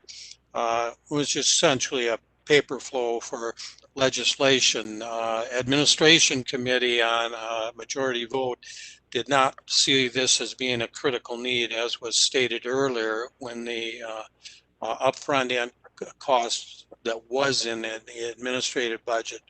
Those costs were shifted to IS, but ultimately, as Supervisor Pagonis stated, you'll be seeing in the recommendations of the amendment that that money was allocated out differently and used. Part of it was for Supervisor Dunning's amendment, and Supervisor Pagonis will speak later to where we felt there were more critical needs. But my point being that admin did lower the cost of operation of county board, and finance and budget piggybacked on that by lowering the training allocation that was proposed by the administrator's budget. Thank you. Supervisor DeLuca. Can I just clarify one point before we go to Supervisor DeLuca's question, please? Go ahead, Supervisor Pagonis. Yeah, I'm sorry to interrupt. But we're talking about the Granicus software. It was in 2 locations. There was the acquisition and then the ongoing maintenance. And so that's what we're talking about. One was in the administrator's budget and one was in the county board budget. So just to clarify what Supervisor Wilkie is referring to. And when we come to the amendments, that amount is going to be redistributed, correct? Yes. All right, thank you. Supervisor DeLuca. Thank you, Mr. Chair. I believe it was about a year ago that we actually increased the pay to the county board for the meetings. And now we're increasing, the pay for training. I agree that there are times when we need to spend money and do training. But I think with the straits we're in right now with COVID and all the other things that are going on, everyone else having to cut their budget, I think later on there's amendments from the floor, I'd like to bring forward that we not have any for this year or upcoming year, any training budget for that 1 year interim to support the county employees by cutting our own training budget. And hopefully I'll get a second. Thanks. Thank you. Supervisor Cronk, do you have your hand up? Mr. Chair, I do. Go ahead. Thank you. Do we have any idea how much of the training budget for county board staff was not used for this year? Because I know I didn't use any due to COVID and not being able to, you know, attend trainings, or if there was things I did, I just actually paid on my own. Just curious if anybody knows what that amount was for this year, if that was unspent. I would assume either Administrator Schaaf or Director Kirk could respond. I am going to have to turn this over to Director Kirk, as I do not have that number available right now. Currently, we've spent approximately $2,500 of that budget, and for some correction, in 2020, and I don't recall exactly how we got there, but we did budget slightly less than the $500. It ended up being $12,000 for the entire board, but we spent $2,500 as of right now when I look at what's in the ledger. Thank you. So just as a clarifying question, what happens to that? Does that just sit there? Does it just hang out in the regular fund? Does it roll over? What happens to that? It would roll into the general fund at the end of the year. It's too bad that Supervisor Chilson isn't with us, because he has some wisdom about that. Chilson is on You the read my meeting. mind, Chair Bates, or Chair Smyer. Yeah, Supervisor Chilson is on the meeting, so he can. Oh, sorry, I missed that. Supervisor Chilson, did you want to make a comment regarding that? Oh, Supervisor Smyer, I'm here. I've been known to do things with that money in the past, but Yes. Tonight I don't have any tricks up my sleeve for it. Oh, we're not asking you to do anything, but perhaps to comment on your observations and your efforts in that regard. Well, I've always thought that some of the community agencies could use more funding, and that was always my motion on these nights in previous years, to get them extra money, because the training budget some of it had went unspent. So, If I remember correctly, Supervisor Chilson, the problem was that you were talking about the current year's expenditures in that regard, while we were talking about the budget for the next year. It was a complicating factor, but I do remember that discussion.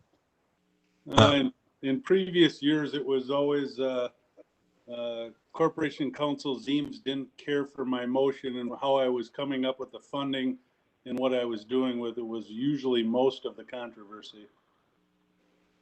I understand. Thank you. I have a couple hands raised here, so I'm going to call on Supervisor Mowry next, followed by Supervisor Bates, followed by Supervisor Dunning. Supervisor Mowry. Well, I realize that in the year of COVID, we probably aren't going to be able to travel, but we might sometime next year.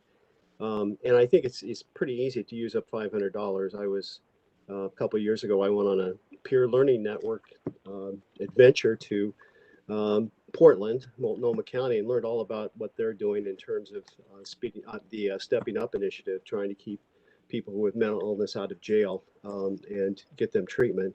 It was a very valuable experience, and I did have a grant of $800 from NACO, and I used every penny of that and then some. So $500 is something. I kind of like the idea of giving it to a community agency at the end of the year if we don't use it.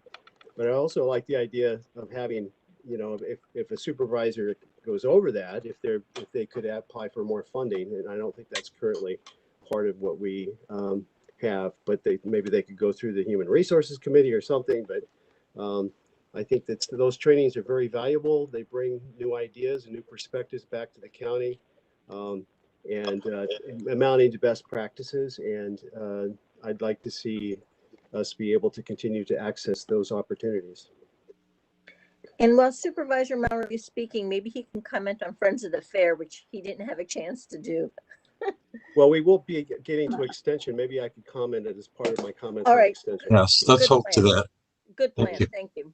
I believe Supervisor Bates next, followed by Supervisor Dunning. Actually, I think Supervisor Maury covered a lot of what really I wanted to add to the discussion, and that is really the importance of being able to really understand what's happening in county government and to be able to keep up with the trends in various areas. We think we do a really good job, and I believe we do. But by and far, by sharing ideas, learning from others, for every person that went to the WCA conference this last year, I don't think any one of them felt that it wasn't time well spent, and they didn't learn a great deal from that experience. So I hope we've already really lost a lot of time as far as opportunities this year is concerned. So I hope that we won't not make it possible for people to take advantage of opportunities when they come up. Thank you. Supervisor Dunning. Wanted to respond to Director Norb's, Director Kirk's response on $2,500. This past year, because of the coronavirus, most of the conferences were held virtually, and the cost was either reduced or zero. So it was quite a bit. So next year could be a similar year, but then again, it could get back to normal by the end of the year. So just keep that in mind. Supervisor McKinney. Thank you, Chair. I'd also like to support the continued funding and remind everybody that not all supervisors have access to the same kind of money. And I have found the trainings I've been able to go to extremely valuable in becoming a county supervisor, and also the community participation, like in AIDS and Issues. There's a fee attached with that, even though it's virtual. And that fee gets paid out of my training cost. So I would really encourage people to remember we want continued diversity on the council, on the board, and some of that is diversity in income and availability of income. Thank you. I see Schneider with a question. Supervisor Schneider. Go ahead. If the county board as a whole wants training in something that's new to us, could that come out of this money?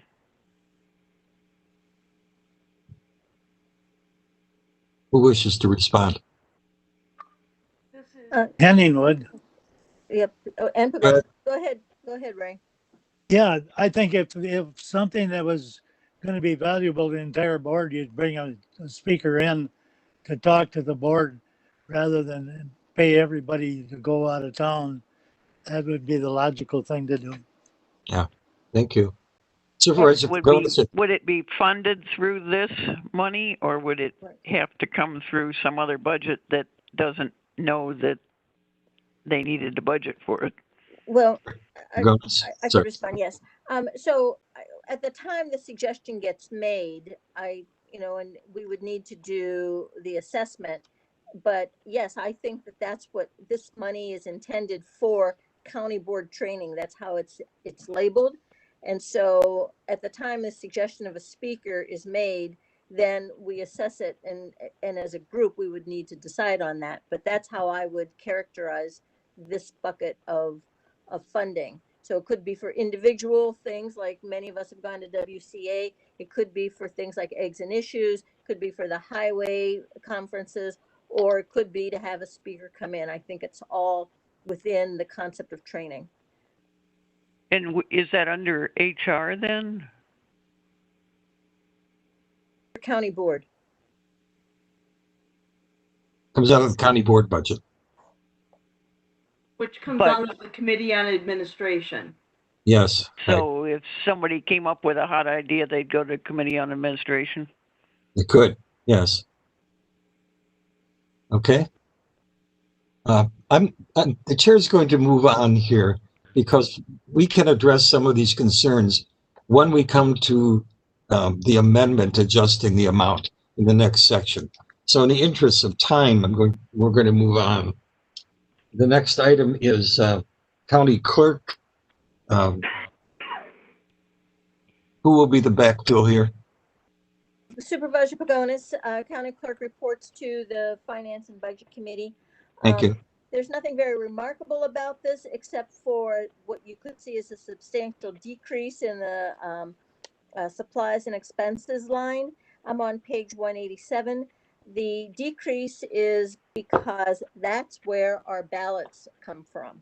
So the county clerk funds the ballots for the county, and obviously in 2020 we've had 4 elections, and in 2021 we will not. The other things that are included in the contracted services line would include publishing in the newspaper and just general office supplies. The contracting line is a very small item, and usually that's just for servicing of the voting equipment. Supervisor Pagonis, you don't anticipate any amendment in this section? No, none. When we met with the county clerk, we made adjustments at that time, and they're all Supervisor Shelf included them all, so we were completely fine with the budget as presented. Thank you. Criminal Justice Collaborating Council. I'm assuming that it's probably Supervisor Wilkie who was speaking. Yes, Mr. Chairman, thank you. Judiciary and Law went over the budget and concurred with what was brought before us. This budget could not meet the full 5% reduction. It would have meant having to defund treatment dollars for the RAP program or cut the staff position. And this budget is fairly static budget because it's primarily made up of a few staff positions. It did make reductions in training and supplies to get that reduction down to the 2%. It has received its continuation grant from DOJ for the pre-trial program. And I think the administrator's recommendation was consistent with what the governing committee recommended. So here again, you don't anticipate any amendment in regard to this budget? No amendments I'm aware of. All right. Is there any other further discussion? I just want to point out one thing. I'm on page 196. You'll see a very large number under contracted services, and that is for the community treatment center, so which is very heavily used. So it's been a great benefit to the county. Thank you. Next is District Attorney. Yes, Mr. Chairman. Yes. With this budget from year to year, they're pretty consistent. In fact, have had several years of being on a budget. They've had a consistent increase in services rendered, but they've been able to successfully have case clearance rate with increased cases hasn't affected that negatively. The COVID has impacted every aspect of their work there. They've been able to complete all their statutory obligations, but still be very conscious of their fiscal responsibility, as well as health conscious of the people working there. One of the silver linings for them with the pandemic is the delivery model. The diversion program has seen record-breaking monthly participation from moving to an online environment. Bottom line for the DA's office is they continue to do more with less funding and just continue to try to find ways to be effective in their prosecutorial role. They did achieve their target of a 5% reduction in levy dollars. Thank you. Any further discussion? Sorry. Supervisor Pagonis, I just want to make a quick note. We do not typically budget in the district attorney's budget the potential of a large, expensive, lengthy criminal jury trial. Because it's so anticipatory, we just have no idea. So it's never usually, we don't pad the budget in anticipation of having a high profile jury trial. We've averted some this past year during 2019, 2020, through the great work of the district attorney and his staff. But, you know, those eventualities occur, and that would be, we would probably be looking at funding, you know, out of contingency or from another source, but it's not part of this budget. Supervisor Maury, followed by Supervisor Bates. I'm sorry, I forgot to bring my hand down. Oh, okay. Supervisor Bates, did you want to speak? No. Supervisor Bates? She okay. said no. I should also point out the district attorney is very aggressive at getting grants, and we should be grateful for that, because under his revenue assumptions, he has 2 grants that help, both of which help pay for attorneys on his staff. Thank you. Supervisor Bates, you were muted and I didn't see you nodding yet. I'm sorry, I neglected to take my hand Okay. out.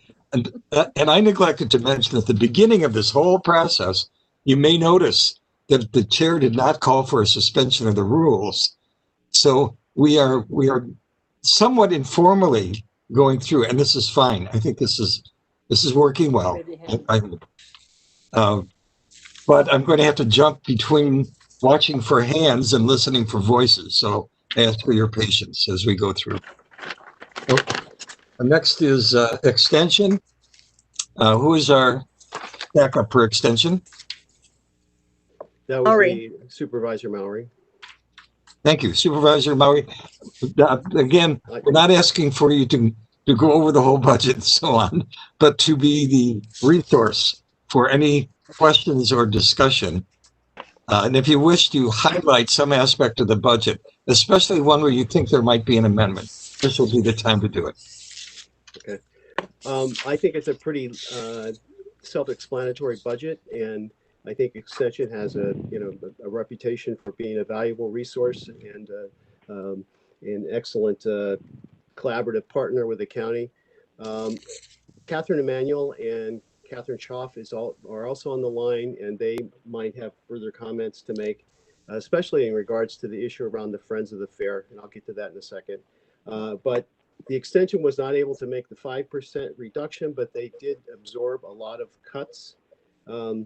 They absorbed the cost of providing their own laptop and computer replacements, health insurance increases, a 2% increase to contracted educational services from UW Extension, and applied a 10,000 first educator discount, so that helps the county.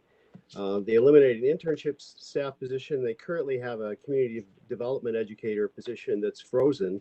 We'd like to fill it because that person has been very helpful in the county in terms of planning for local food network and food systems, and was also active in the broadband expansion committee, among other things, but they're very valuable positions we hope to be able to fill.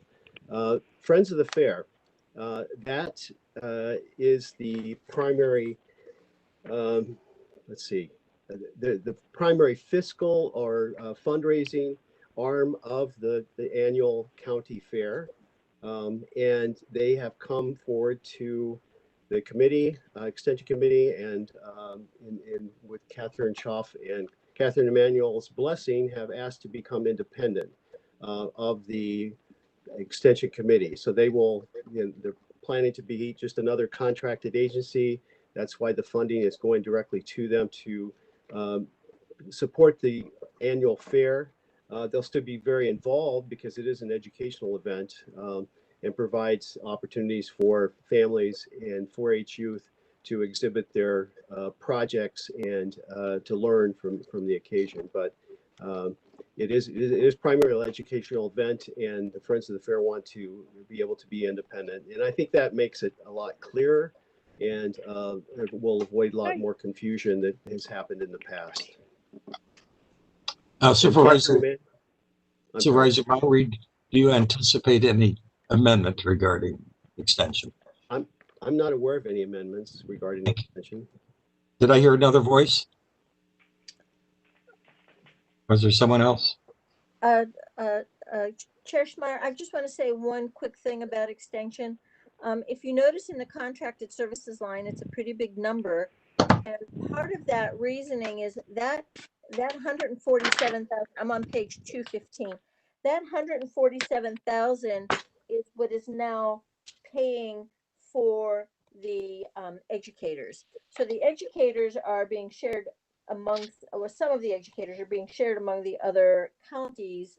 And so the that's now considered a contracted service through the UW system. And so the extension is paying for the educators in that line item.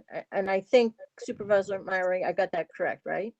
That's correct. It's now, extension is now organized in regions, and our region with the area regional director, Catherine Emanuel, includes Dunn County, Eau Claire County, and Chippewa County. Supervisor Mowry, did I cut you off a moment ago? No. Okay. I see no other hands raised. The next item is facilities. Who will be our backfill for this?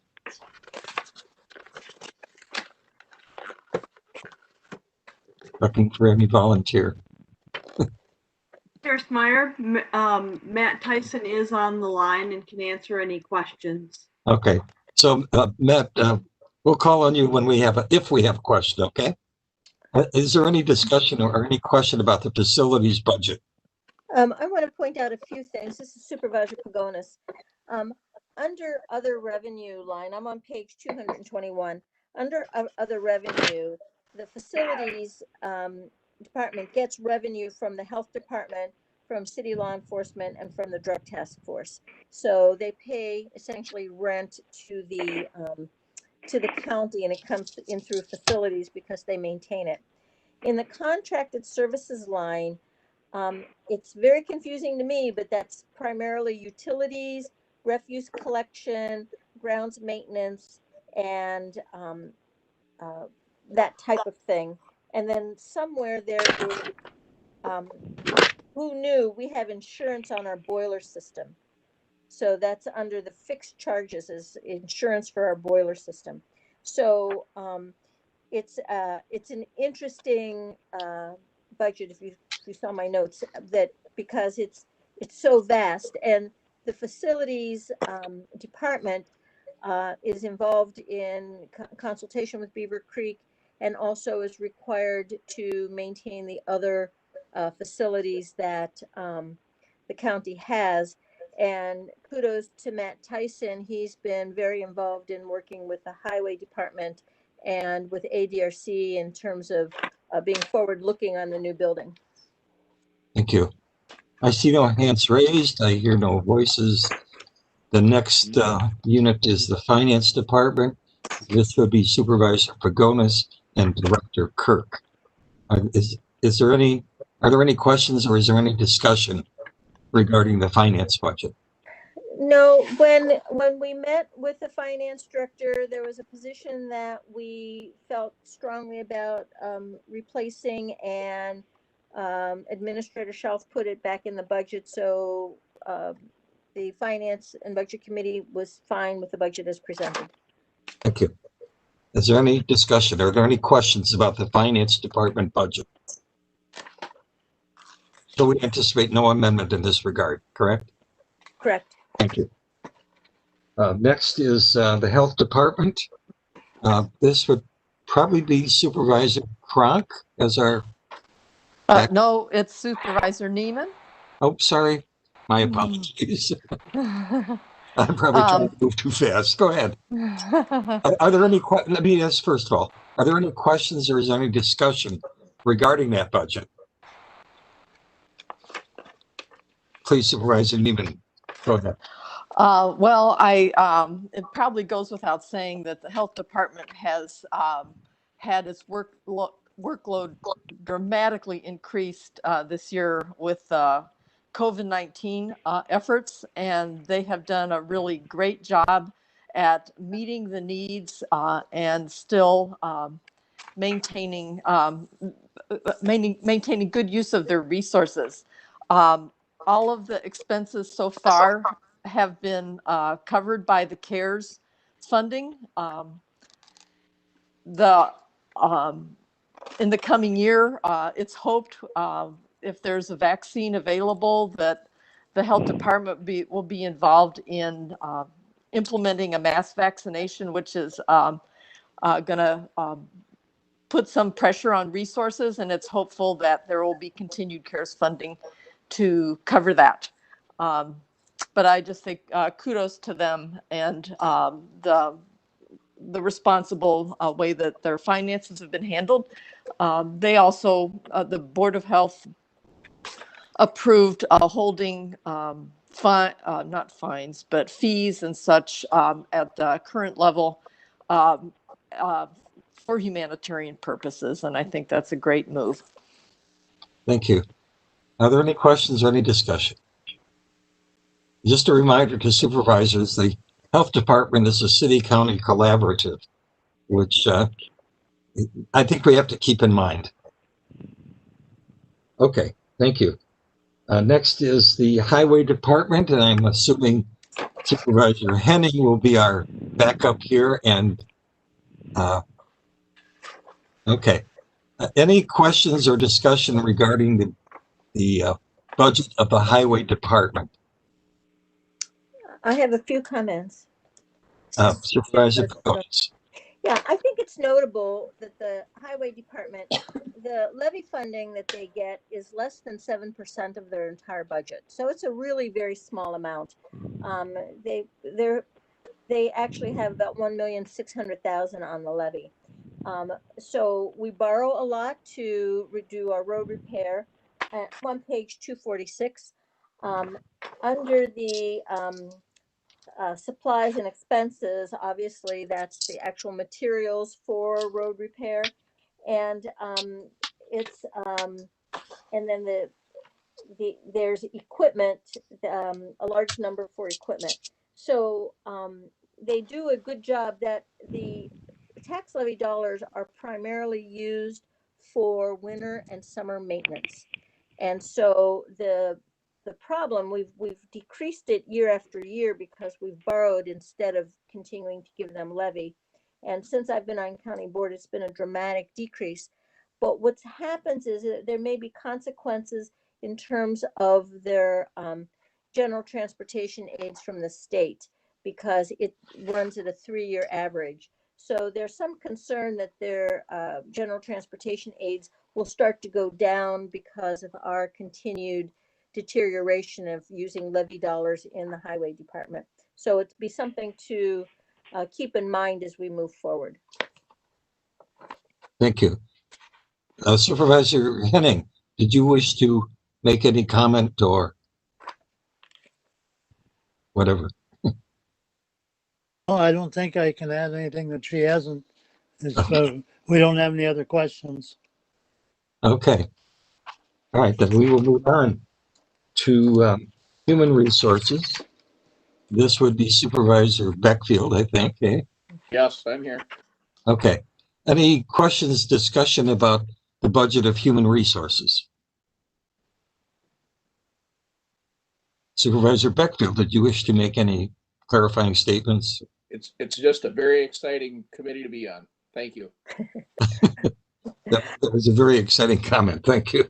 Okay. And then With regard to, I'm on page 256, with regard to contracted services. And as I said, next year we really need to have each department lay out what this means. There are several things that are being contracted, something called Lighthouse, which I believe is an employee, an ability, Supervisor Beckfield, you're going to need to help me. Employees are able to go in and comment and Correct. inform HR as to how they're feeling. That also includes an employee assistance program called Real Living, and it includes an outside consultant called M3, who is supposed to be helping us getting reasonable health insurance. There have been some other new funding put into this department, one of which is a new learning and training platform through an organization called NeoGov. That's all I have. Thank you. Are there any further questions, any further discussion regarding human resources? The next on our agenda is human services, and our backup here is Supervisor Bates. Are there any questions? Is there any discussion regarding the budget of human services?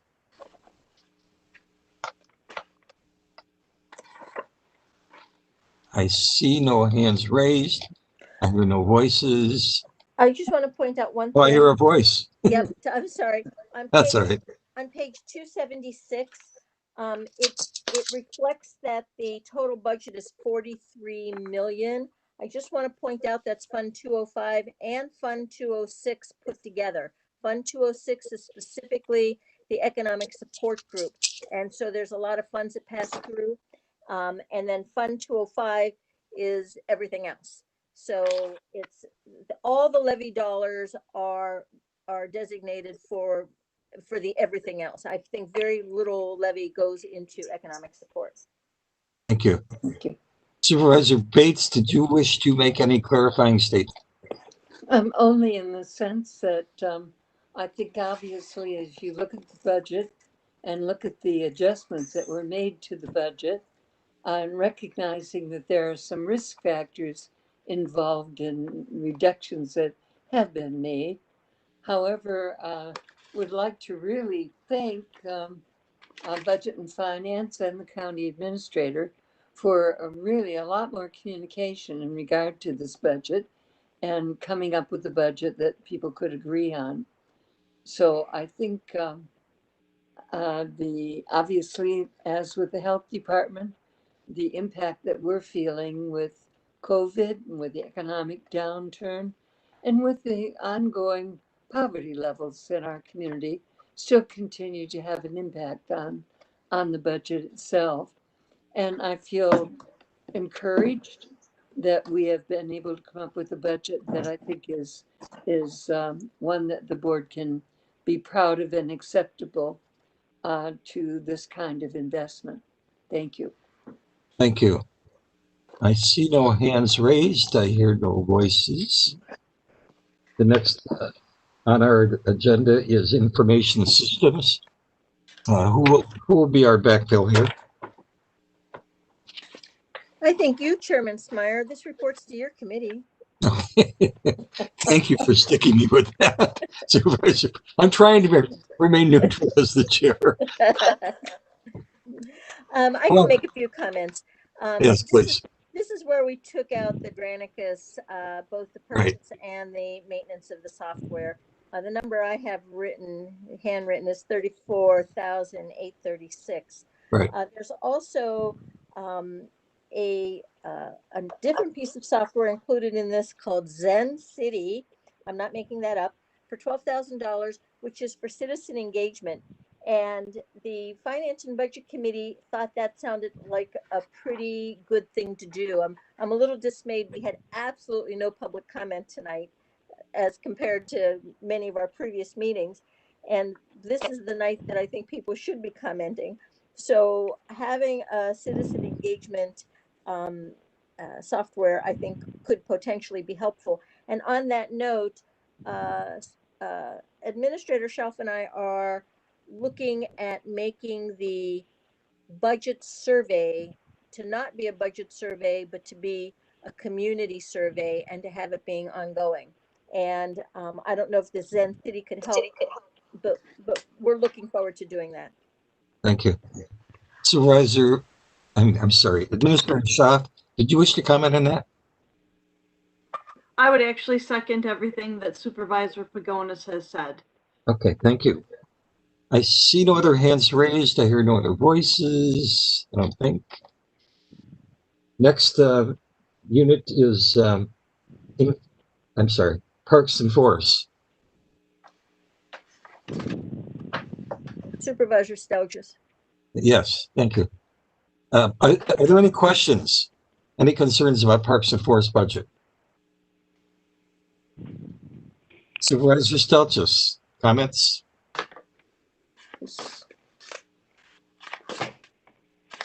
Well, he's trying to unmute himself. I'm going to point out a concern that timber sales are anticipated to be down. Parks and Forests is a revenue generating department, so they don't use tax levy, they contribute to our general fund. And so there's some concern that timber sales being reduced, and we're seeing about a $400,000 decrease in revenue from them. So it will be, they have cut some expenses, so they will be still making some contribution. And then on the contracted services line, I'm on page 327. On the contracted services line, it's a fairly small number, but interestingly, that's used for site preparation and planting of new trees and maintenance of utilities. Thank you. Supervisor Stelgis, are you on? I see you're unmuted, buddy. Okay. Supervisor Stelgis also has an amendment that he's bringing forth on this for a new septic. Is that in capital? My iPad says that I am live. Oh, hi. Yes. Now we can. We can even see you. You're not moving. Thank you, Supervisor Pagonis, for the revenue discussion. Yeah, the timber market has softened a little bit, so I think it's appropriate that we've adjusted downwardly our forecast for revenue from timber sales. Also, this last year, we did some very significant staff reductions as far as seasonal help and cut way back on our services that we were providing to parks. The quality of our park experience suffered a little bit because of that. This budget does envision adding a few of those seasonal employees back for next summer. And I guess as far as our camping, it was a very good year for camping because people wanted to be outside. However, for facility rental, including the expo, those were down because of COVID. And I think we're sort of taking a compromised budget looking forward into 2021 on those fronts. Yes, one amendment. Do you want me to speak to that now or later? Well, as I'm reading it, the amendment that apparently you're proposing to offer is in the capital budget. Is that correct? That is true. Thank you. Did you want to make a comment? You can make a comment now if you wish. Okay. So people may remember that a couple of years ago, we started a master plan process for the Lake Altoona Park because we were concerned about the sequence in which we were doing capital improvements to not spend money and then have to tear it up later. One of the first things that we did is get into more detail as far as our water and sewer handling down at that park. And we just recently completed a study on the septic systems down there. The report from our engineer came in after the administrator's budget was developed. And the report came in and identified a major either failing or about to fail septic system down there at the park. So we really need to address that. So that was added in after the administrator's budget in order to be able to address that as soon as we possibly can. Thank you. Are there any questions? Any discussion? Further discussion? See no hands raised. I hear no voices. Thank you, Supervisor Stelgis. Next is Mr. Chairman. Yes, sir. I think we skipped information systems on page 315, didn't we? I don't think so. Then, okay, thank you. Is there something there that you wanted to address? No, Oh, that's okay. I thought we skipped and went to Parks and Forests. no, I hope we didn't. No. He called it something different. Okay, thank you. Next is planning and development. This will be Supervisor Supervisor Gibson. Gibson. Is there any discussion or any questions regarding planning and development? Supervisor Gibson, any comments? Well, I think the Planning and Development Department does a very good job of bringing things forward to the committee, and we go through everything. We've spent a lot of time over several years, making sure that, the fees that we're charging get adjusted every year to cover the cost that staff is, spending their time on. And other than that, I think the department's doing a very good job. Okay, thank you. Any discussion questions for planning and development? There are two amendments related to this. One is related to the restoration of an administrative specialist 2 position, and using the cost for that, as I mentioned earlier, is $33,700. 32,000 of that is coming from the levy dollars that they were going to use to fund the vehicle. And Supervisor Dunning has a proposed amendment as well. Thank you. We'll move on now to register and probate. Yes, Mr. Chairman. Supervisor Wilkie. Well, let me ask if there are any questions or any discussion first.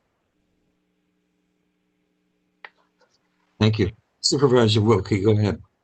Only brief comments. This is one of our smaller departments in the county, and it continually stays on budget, but yet has continued to deliver services to the circuit court and the citizens of Eau Claire County at a high quality on an ongoing basis. There was the inability for them to be able to meet that 5% target reduction, being a small department, and primarily the reason for that is because of the benefit selection of the very few people that they have in the department made that not realistic for them. They do collect filing fees for probate and guardianship, and that's been stable for the last 5 to 8 years. They are projecting and believe they can reach that $36,000 of filing fees for year 2021. Thank you. Any questions, discussion? I see no hands raised. I hear no voices. Thank you. Next is Register of Deeds. Questions, discussion about that budget? And who will address that? It's a department within the Planning and Development. So report to Supervisor Gibson. Thank you. Committee. Supervisor Gibson, any comments? No, I have no comments. They come and present their budget to us at the committee, and everything looked good to us. They explain things to us very well. So. All right, thank you. Chairman Smyer, I think it's Yes, notable to point out that this is another revenue generating department. So they bring in more dollars than they use to operate the department. And so the remaining amount goes to the general fund. So they contribute to the general fund.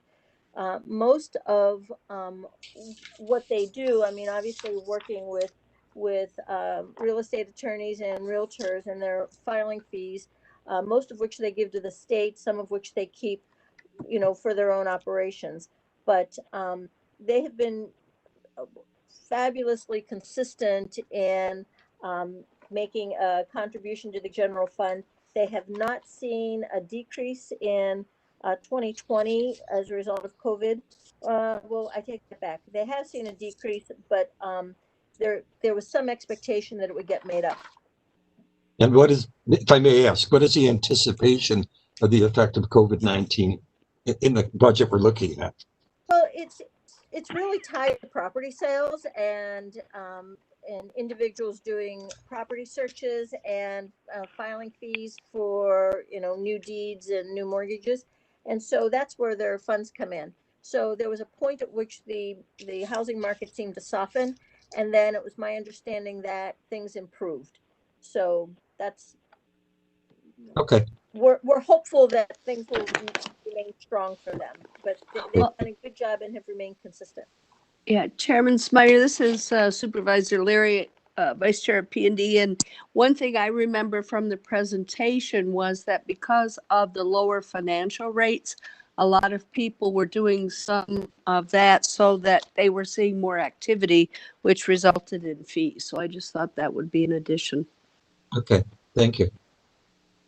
Any other questions or discussion regarding Register of Deeds? The next on our agenda is Sheriff's Department. Any questions or discussion regarding the Sheriff's budget? And then I'll ask Supervisor Wilkie to comment. Questions, discussion. Supervisor Wilkie. A couple things that I think the board should be made aware of. First off, due to the demand and the caseload and activities and issues that they've been dealing with in terms of sexual assault, child abuse, protective service investigation, etc., they came in with a requested increase of a levy. However, the governing committee, after discussion with them, voted to flatline their levy. In other words, same levy as they levy dollars as they receiving this year. To achieve that, they decreased their overtime cost to achieve that zero tax levy. As well as they reduce supplies and expense accounts significantly to stay within those parameters. Understanding is the administrator's budget also recommended a flat line for those dollars. They are assuming the cost for the mental health part-time position nurse in the jail. That was in the human services budget. It's been transferred to the sheriff's budget, but along with that, the levy dollars came with that. They had to take on as well and this is kind of been the same for other departments on a lower scale in most cases. They've had to take on the computers, about $53,000 they had to take on rather than we used to bundle that and put it in our bonding. They're putting that in the operating budget as well as another 20,000 that normally, or at least in the past, would have been in the capital budget. They're incorporating into their operating budget. Something that I don't think will come into play, or I hope it wouldn't come into play now or even in the future, but it may well. I should note that historically, rather than budget for out of county, when we'd have to place inmates out of county because space became too tight in our jail, the department has to assume the responsibility for that and find the money within their budget. Now with COVID and everything, the population has been way down, which helps obviously on operating costs. But also it does affect the revenues in the jail for drug testing and boarding prisoners, agency fees, and keep in mind that the phone system revenue was reduced significantly. So your expenses go down, but also your revenues go down. That's pretty much the sheriff's budget. Thank you. Are there any, oh, I see a hand raised. Supervisor Maury.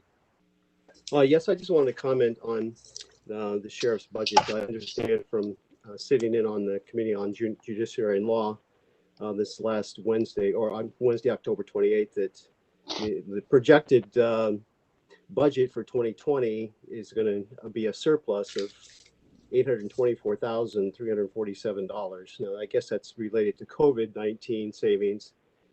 And there was actually a surplus in the CJCC as well. So I think as we think about going into the future, rather than to return to normal, I'm wondering, is there a way of looking at some of the priorities in the provision of service, such as the Stepping Up Committee, which we're not fully implementing as per the national effort, the Evidence-Based Decision-Making Committee, which has been applied to pretrial primarily, but could also be applied to areas such as reentry or provision of services, especially treatment in the jail. And the Crisis Network Committee, we're really needing a place where people could go. We have a temporary, like a 4-bed facility, but if we had a regional crisis center that could be developed in conjunction with the area medical providers and the university and other partners, that would really save money as well as help stabilize people and prevent them from being placed in more expensive institutional environments such as Mendota. So I think that when we think about the future, and in addition, that the person who is doing the reentry planning in the jail full-time is on a grant. It's a justice assistance grant, and that's going to expire in a couple of years. So we'll need to replace that person.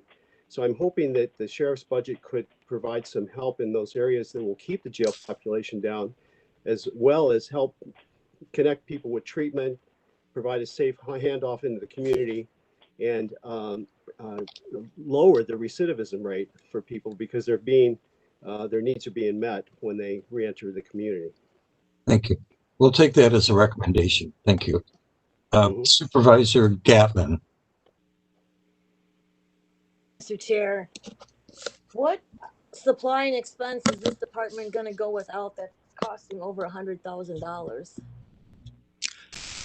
I'm sorry, I can't answer that to that specifics. I don't know that. I don't know if it was $100,000. If Danielle happened to be with us online, are you able to answer with more specificity what expenses and supplies? This is Supervisor Pagonis. There was an expense in 2020 where an inmate had a suicide attempt and was hospitalized, and so there had to be a guard there for the entire time of his hospitalization. And I believe, Supervisor Gatling, you would be aware that when you have a 24/7 operation, it requires 5 individuals to man that. So personnel, not supplies and expense? Well, I think that they hire outside guards. There are only 19 patrol officers, and there are only 3 patrol officers on the road at any given time. So it would be a hardship to take a patrol, someone off of patrol and put them at the hospital. So I think they hire, like the same type of people that do the transports, those deputies that do the transports. But I think that contributed where it says the adjusted budget under supplies and expenses included that expense. Thank you. Supervisor Gatman, was that sufficient? Well, what this happens again and there's no money in the supplies and expense budget? Are they going to use maybe that some of that 824,000 surplus? That goes. Oh, that carries over at the end of the year. No, it doesn't. It goes into the general fund. Goes into excuse me, that's what I meant to say. Okay. They don't get to keep that money. Right. They each year after year, the last couple of years, the sheriff has brought back in money to our general fund. No, that doesn't carry over for the next year for their budget. I'm sure they'd love it, but that's not the way it works. The crisis was so unique that they don't feel they need to put that in the supplies and expense any longer. Supervisor Gatlin, That's a risk factor. One at a time, please. Meyer. Who is I just answer Supervisor Gatlin's question. So that was a very unique situation. It's an individual who's now he's probably at Dodge. He hasn't been. He's in prison now, and it was a very long time that he was in the jail because of the court proceedings. It was a pretty serious felony. We don't have a lot of those, and Supervisor Wookie is correct that there's a risk factor. Of course, there's a risk factor, and they were able to manage it within their budget. They didn't come to the county to take contingency dollars to pay for that. They managed it within their budget. Chair Schmeier, this is Danielle Powers. If I may speak. Yes. Doing something drastically different if they go from $285,000 in 2020 and they adjust it to $285,000 and they estimate $199,000 and then it's reduced to $96,000. Ms. Powers is here to respond without objection. Thank you, Schmeier. One of the main factors in this $100,000 that you're looking at in the difference is related to our grants. In previous years, we used to budget for grants a little bit different than how I budget for them since I've become part of the team. We would have one account that was a budget of that $100,000 for expenses related to grant funds. Those could be any sort of expenses depending on the grant. I previously did not budget for that way. What I do in our budget to keep it more in line is I budget for the exact grant for the revenue that I know we are going to receive.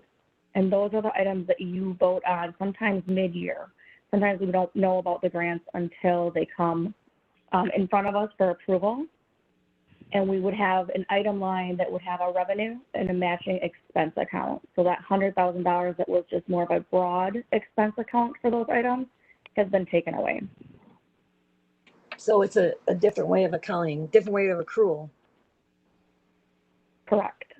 Thank you. Thank you. Supervisor Cronk, I think, is next. Thank you, Mr. Chair. I do have two questions, but I wanted to first echo Supervisor Maury's comments with many exclamation points and underlines to emphasize and just say, in some of this summary, I know that there is language around housing is such a huge need for people as well as mental health.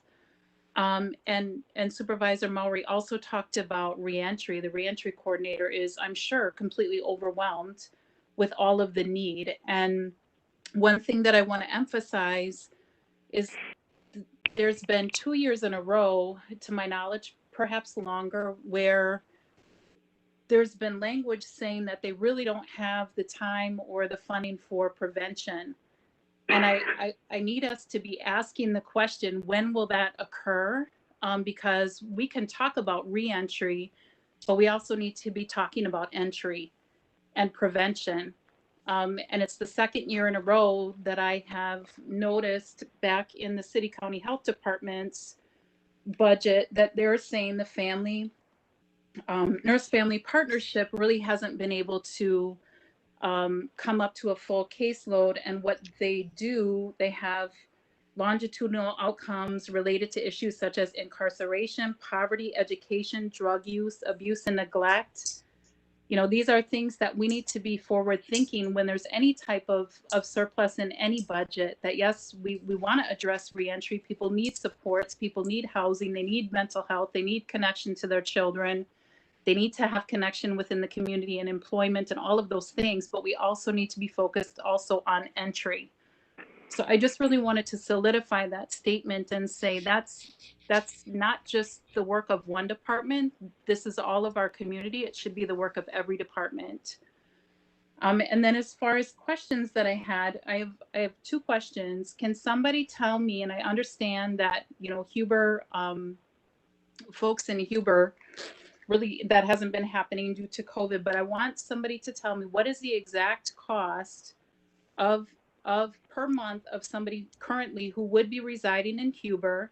And then second, it's on page 388, the other drug forfeiture fund revenue.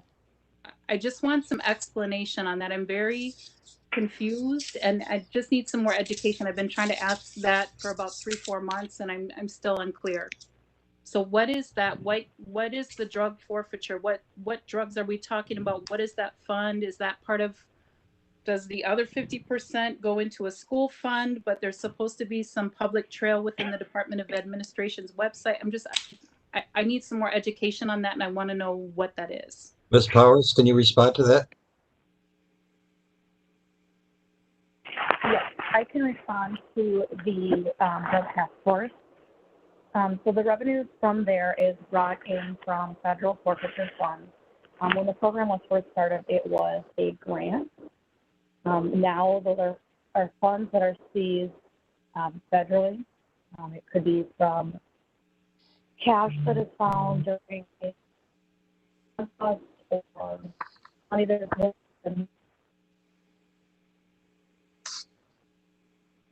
Apologize, but I'm not able to hear you. Is anybody else struggling? It's very unclear to me. You're cutting. No. You're cutting out. Mm-hmm. Mm-hmm. Okay. Can you hear me better now? Yes. Yes. Okay. So a portion of that is a state and federal forfeiture funds that the Drug Task Force receives from things that they maybe would find money in the mail that's being shipped related to drugs. It could be when they're actually on scene at a drug-related incident and the money is tied to the drug incident. A portion of it is given to schools. I would actually have to ask Andy Falk, who is the head of the task force. Usually we don't know what portion we're getting until the government has decided what portion we're getting.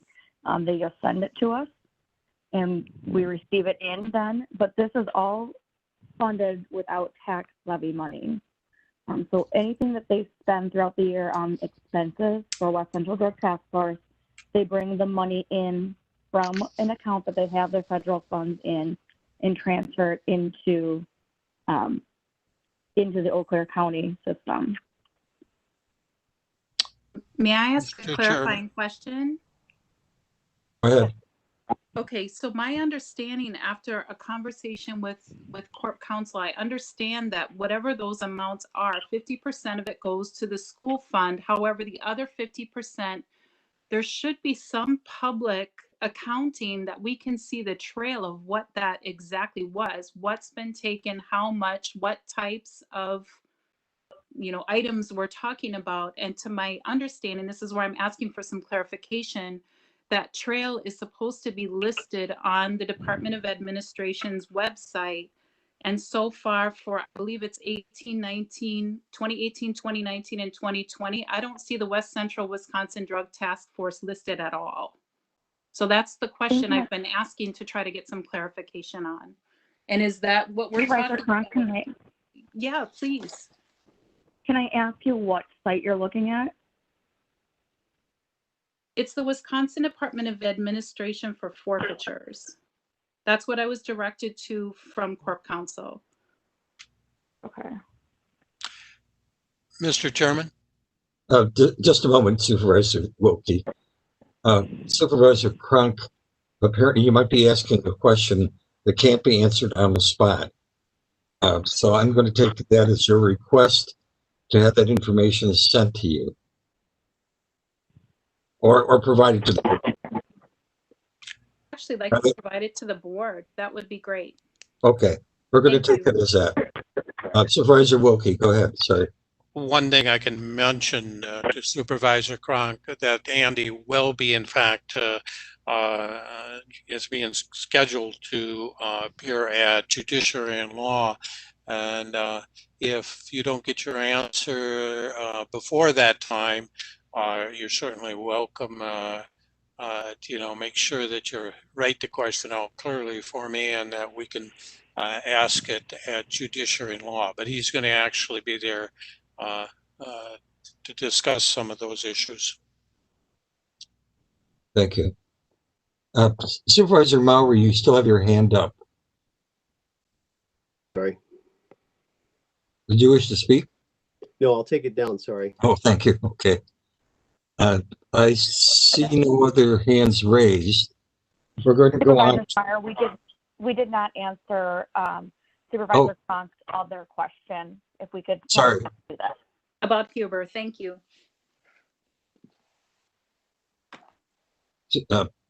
Ms. Powers, are you answering that? Nope. Good afternoon, good evening. Dave Rivestow here at Jail Administrator. The Huber fees, the max amount for a week is $161, but it's also prorated if an individual doesn't make that amount to 70% of their net pay. Thank you. Does that respond to your question, Supervisor Cronk? There's a little correction. Was that 70% of their pay? That's correct. Okay, thank you. I just want to make the comment then that when we're asking people to be able to pay their Huber stay at 70% of their income, and we have 42 to 46% of the people in our county living in poverty, and we also have folks that need to potentially pay rent elsewhere or child support or all of their other responsibilities that they need to pay. And in our area, we ask people for subsidized housing for 30% of their income. That is something that I want this board and this body to strongly consider, that 70% of somebody's income is quite high for sliding scale. And I just wanted to make that comment and that point for the board. Thank you. We'll take that also as a recommendation. Thank you. Next is Treasurer. Any questions or discussion followed by comment from Supervisor Wilkie? I'm sorry, Supervisor Pagonis. Questions, discussion? Supervisor Pagonis. Yeah, we're taking a really big hit. Treasurer is also a revenue generating department. And because interest rates are so low, our investments are just not bringing very much in. So you could see that in 2016, there was a great deal more brought in year than in other revenues than she's anticipating in 2020 and 2021. And it's just because of the chaos that the economy's been going through and the interest rates. So where we benefit in terms of our borrowing, it's a detriment in terms of our investments. Thank you. However, our property taxes came in perfectly this year, so we did very well. Thank you. I see no other hands raised. Supervisor Cronk, did you wish to speak to this, or did you forget to take your hand down?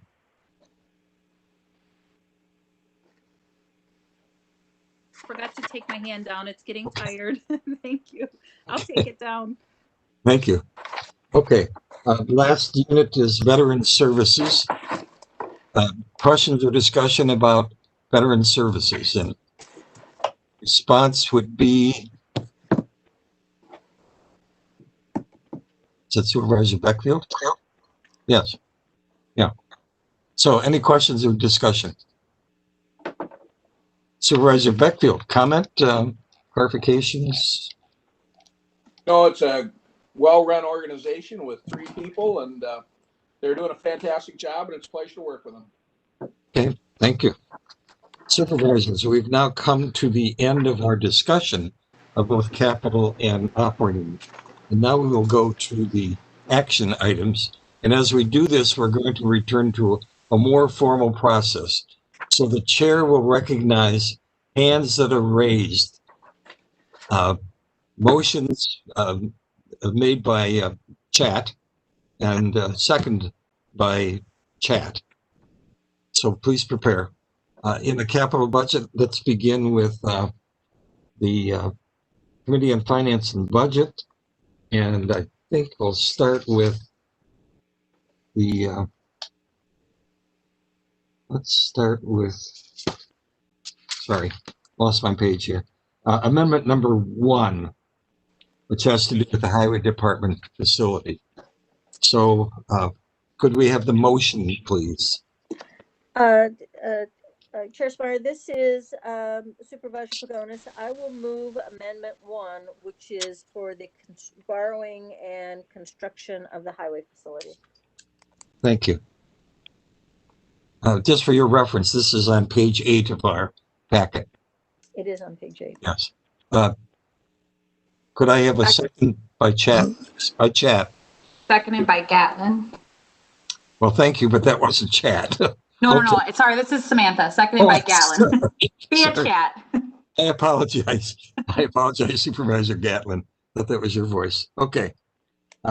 And Clerk Loomis, you have the text, right? Correct. As you stated, it's in the packet, but I can read it when you're ready. Okay.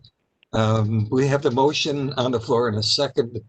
Is there any discussion of this amendment? Supervisor Chairman Smyer, this is Supervisor Pagonis. I just want to point out that this amendment passed in Finance and Budget unanimously. It was 5-0. Thank you. I'm sorry, I forgot to ask for the background. Thank you. I've already given you a background. I'm not sure if yes, you need yeah. more. That was the purpose of the earlier discussion, so thank you. Supervisor DeLuca. Thank you, Mr. Chair. With this high amount of borrowing, is that going to affect our rating if we decide to borrow any other time in that 20-year period? That's a great question. This is Supervisor Pagonis. So we are limited in terms of being able to borrow as a percentage of our budget and our equalized value, and we're really at a fraction of that. But because we borrow year after year for highway, we've been borrowing for computers, we've been borrowing for all kinds of things. We have a pretty significant debt service that we're actually trying to get down.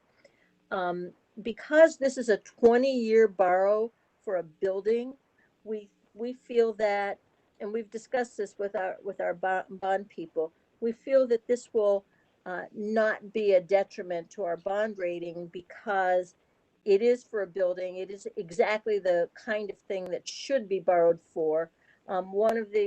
You heard a lot about the movement of computers being taken out of borrowing and put into individual departments' operating budgets. It's exactly that. That's not an appropriate thing to borrow for, but this is. So the feeling right now through our finance guys is that this should not be a detriment moving forward. We would continue to borrow. We're hoping we can get it down below the 9 million level, but we would be continuing to borrow for some of our routine things like vehicles and highway related things. Thank you. I see no other hands raised. If I remember correctly, Supervisor Pagonis, you're my expert on this. The passage of this amendment would require a 3/4 vote. Is that correct? No, I think this is actually an amendment to the budget that hasn't been passed yet. If we were doing this on an already approved budget, yes, it would be a 3/4 vote.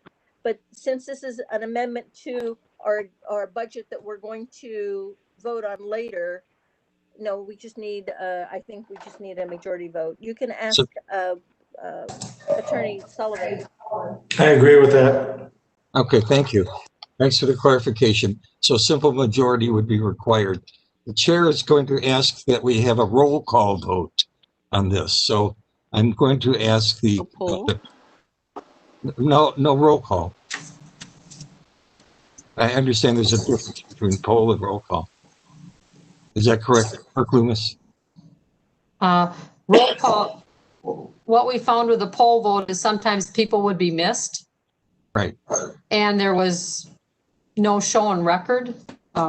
So I guess you've decided to do roll call. It's very clear to everybody, then very public, people voted. That's the reason I'm calling for roll call. You do the roll call. Okay, this is on Amendment 1 to proceed with the construction of a new facility at the Highway Department that will require borrowing up to $24 million for 20 years, and also to remove $2,870,000 from the annual borrowing for 2021 that was intended for the design for the Highway Committee. So yes would mean you are in favor of the amendment. A no would be you are not in favor of the amendment. Supervisor Gibson. No. McKinney. Yes. Knight. Yes. Pagonis. Yes. Anton. Yes. Zook. Thank you. Zook. Yes. Chilson. Yes. Stelgis. No. I understand that to be a no. Would that be correct? Correct. Thank you. Maury. Yes. Coffee. Yes. Henning. Henning. Henning, yes. Thank you. Bates. Yes. Russell. Yes. Gatlin. Yes. Smyer. Yes. Hambick Boyle. Yes. Neiman. Yes. Dunning. Yes. Wilkie. Yes. Anderson was absent at the beginning. Is Mr. Supervisor Anderson on now? Okay, he's still absent. Beckfield. Oh, yes. Schneider. Yes.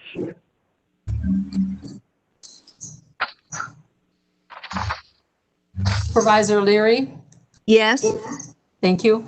DeLuca. No. Jansen. Yes. Schraffnagel.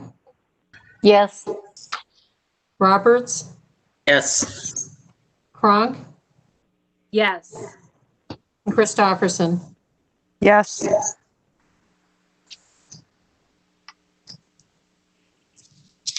We have 3 noes and 25 yeses.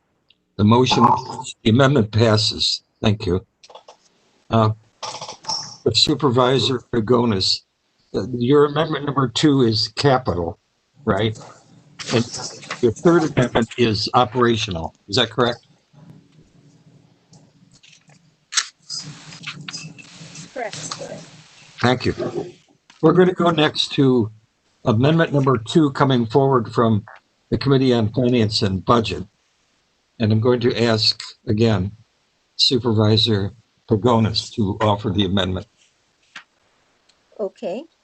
Do I do it by chat or can I just move the amendment? Well, you can move the amendment and we'll have the clerk read it after it's been seconded. All right. Then I move amendment number 2. Thank you. Is there a this is page 9 on your packet. Is there a second for this? Do it by chat. Second by Supervisor Leary. Second by Supervisor Leary. Thank you. Explanation, Supervisor Pagonis. Thank you, Mr. Chair. So after when the $2,800,000 was part of the capital budget, we were pushing our limit up to 10,000. We don't ever want to go over the $10,000, 10 million. Sorry, I wish 10,000. We don't want to go over the $10 million amount. So when we removed this amount, that gave us additional capacity in borrowing.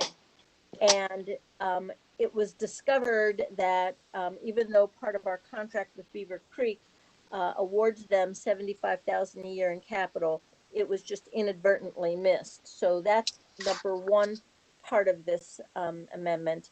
Number two, in the capital budget is a vehicle for planning and development that they proposed paying for by levy. And so we the committee offered that this be part of capital borrowing, and they use that, they retain that levy dollars in their department for a position. And then the third one, as I mentioned, the facilities director is expressing concern. He's planning to move forward during 2021 for the 6th courtroom, and he's expressed some concern at the cost of materials. And so he asked for a small increase. So what you see here is, I didn't add it up, but it's about 142,000 change in the capital budget. Maybe more. I've lost my calculator. It was here a minute ago. Thank you. Questions, discussion? 157,000. Thank you. Questions or discussion? Looking for hands raised? And I see no hands raised. Okay. Please read the motion, and then we'll take the roll call.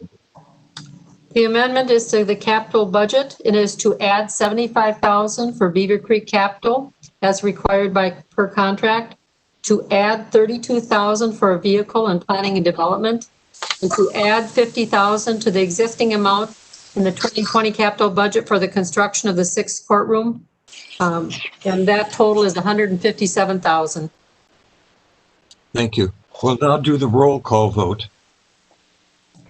A yes would mean you agree with this amendment, and no would be that you do not. Supervisor Gibson. Yes. McKinney. Yes. Knight. Yes. Pagonis. Yes. Supervisor Pagonis. Yes. Thank you. Anton. Yes. Zook. Yes.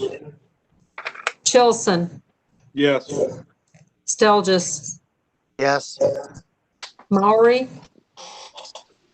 Coffee. Yes. Henning. Yes. Bates. Yes. Russell. Yes. Gatlin. Yes. Smyer. Yes. Hambick Boyle. Yes. Neiman. Yes. Dunning. Yes. Wilkie. Yes. Beckfield. Yes. Schneider. Yes. Leary.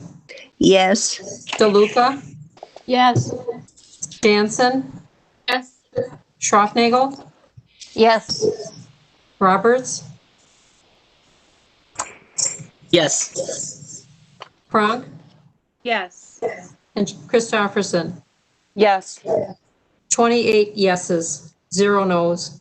The amendment passes. Thank you. Supervisor Pagonis, your third amendment out of your committee is in regard to the operational budget. So I'm going to hold that for now. I see none of the other. I'm getting background noise from someone. I see that none of the other submitted amendments are relevant to the capital budget. Are there any other amendments from the floor regarding the capital budget? Supervisor Stojus's budget is capital. Oh, I'm sorry. I Septic. missed that. It'd be his amendment Oh, number. I'm sorry. Thank you. Thank you. I was looking at his position one. Okay. So let's do that one next. This is amendment number 3, pages 12 and 13 in your packet. So we have a motion. Name of that? Sorry? Would you please read the name of that? The for name those of us that aren't looking at our packets. Sorry. This is amendment 3 Anyway. to add $20,000 to Parks and Forest capital improvement to replace a failing septic system. Is that what you were asking for, Supervisor Schneider? Yes, she has to read it anyway, so she could just read it right at the beginning. That would be helpful. Okay, let's try to do it in order, but that's fine. We can do that. You have the information now, Supervisor Schneider, right? Yes. Okay. Good. And thank you for that. So who is making the motion? Sorry.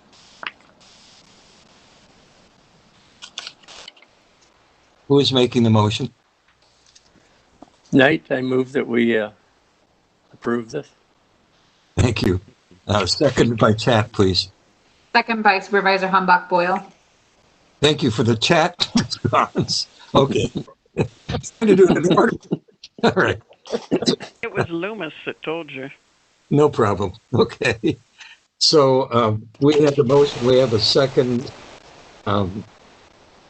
Discussion, questions. This is in regard to the septic system. I see no hands raised. I hear no voices. Clerk Loomis, please read the motion and proceed with roll call. This motion is to add $20,000 to the capital improvement budget for Parks and Forest to fund the replacement of a septic field at the Lake Altoona County Park, and the $20,000 should be funded by the bond proceeds as part of 2021 capital budget. Thank you. A yes. Ready for roll call? Yes. Okay. A yes would mean you approve of this amendment. A no would be you are against this amendment. Supervisor Gibson. Yes. McKinney. Yes. Knight. Yes. Pagonis. Yes. Anton. Yes. Zook. Yes. Yes. Stelgis. Maury. Yes. Coffee. Yes. Henning. Yes. Bates. Yes. Russell. Yes. Gatlin. Yes. Supervisor Gatlin. She said yes. Thank you. Smyer. Yes. Supervisor Smyer. Yes. Thank you. Hamburg Boyle. Yes. Neiman. Yes. Dunning. Yes. Wilkie. Yes. Anderson. Sorry. Beckfield. Yes. Schneider. Yes. Leary. Yes. DeLuca. Yes. Jansen. Yes. Yes. Schroffnagel. Yes. Roberts. Yes. Cronk. Yes. Christopherson. Yes. Christopherson. Yes. Thank you. 28 yeses, 0 nos. The amendment passes unanimously. Thank you. That is the last submitted amendment for capital budget that we have, I believe. Are there any amendments from the floor? Supervisor Dunning would like to make a motion. Is it an amendment to the budget? Yes. Go ahead. This is amendment number 4 as it's listed to No, isn't that part of the operational budget? yes, it is. I want you to hold on that, please. Okay. Okay. I'm asking for motions regarding the capital budget. All right. Thank you. I hear and see none. I need to ask a procedural question. Do we then proceed to a vote on the capital budget, or do we hold until we finish both capital and operational? Tim? Who are you asking? Oh, you're asking Tim. Yeah. Well, I'll ask you, Supervisor Pagonis. We do them all together. Okay. Thank you. And I would agree with that. All right. Thank you. I need all the help I can get. Thank you. So we'll now proceed to the operational budget, and we will back up to page 10 of your packet, Amendment 1 from the Committee on Finance and the Budget. And this is a long one, so I'm going to ask the clerk to read this amendment number 3 of Budget and Finance. It's to remove Gracias software for a savings of $34,836. It's to restore administrative specialist 2 position in planning and development at a cost of $33,708. The department has a $32,000 levy to fund this position. The remainder will be funded by savings of not purchasing the Gracias software. A decrease, additional training for the county board supervisors from the proposed $24,260 to $11,600. That would be added to the previous annual training budget. A grant and aid additional $14,000 to the Sojourner House in support of housing for homeless population, and that also is funded from the Gracias software. A grant of $2,000 for Project Lifesaver to be used for scholarships for families who are unable to afford the registration fee, funded by the savings from the Gracias software. Modify the administrator's 50% reduction in the employee's health savings account to a reduction of 25% and fund the differential with the increase in sales tax revenue projection of $200,000 and add $29,808 of levy to the contingency and reduce the fund balance contribution to contingency by a commensurate amount. This is a multi-headed motion. We can proceed with it as it exists, or we can break it down to either the individual items or groupings of items. What is the wish of the assembly?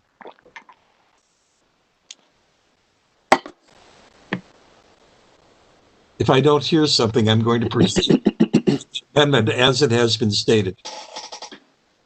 Via chat, Supervisor Roberts, say as one.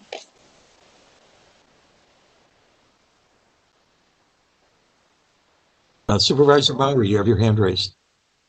I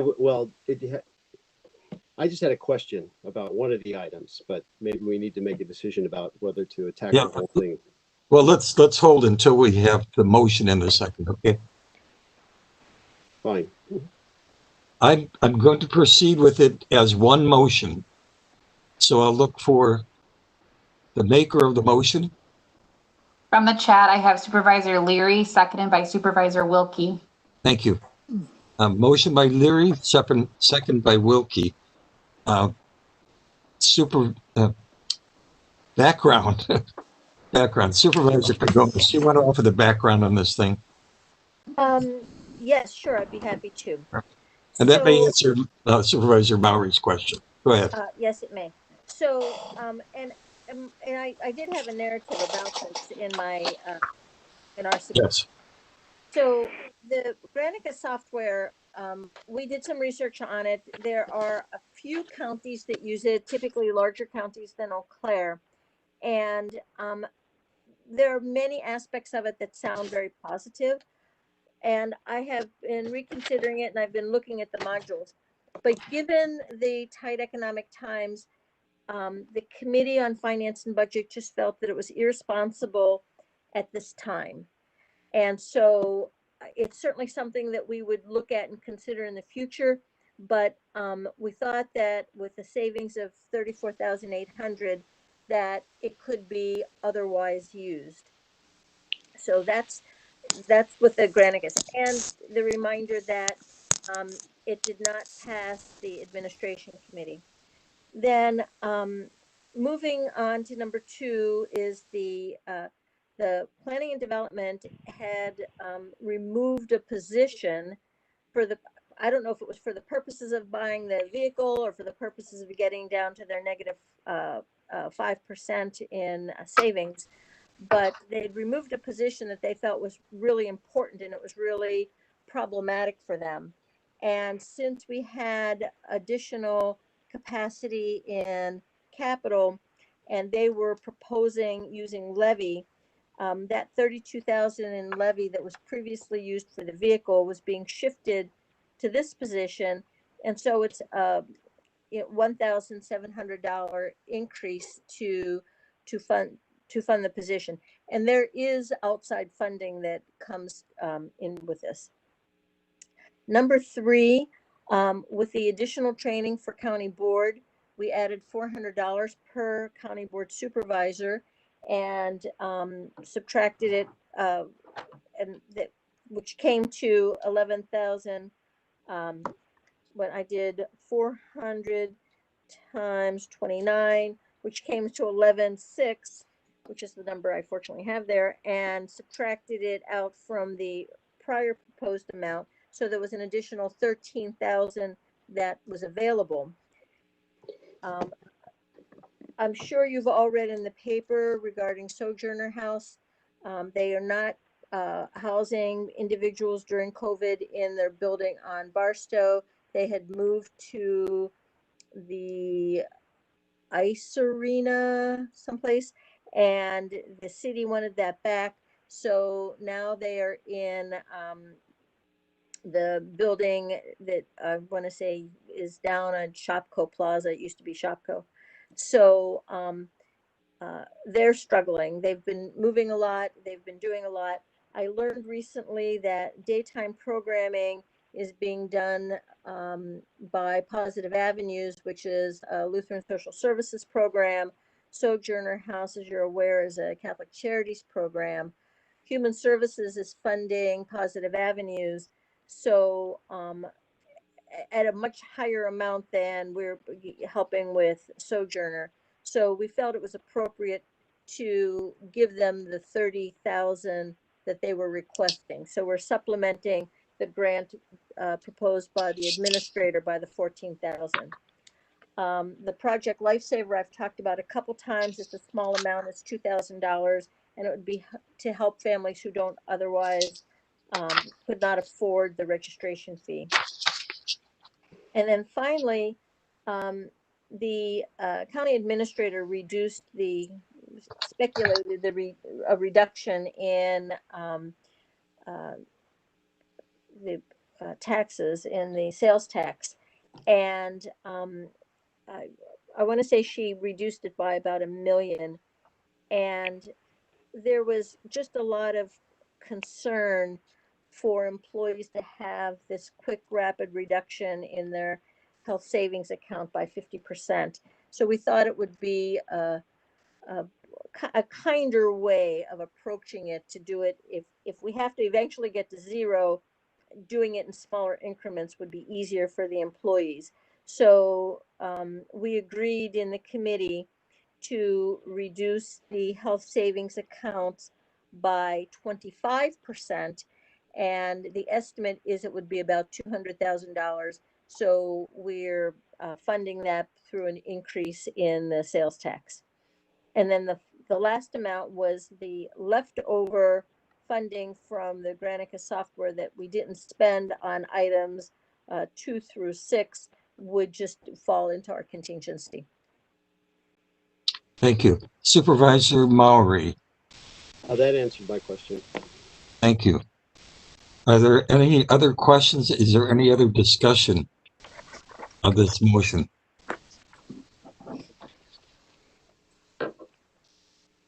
Okay, thank you.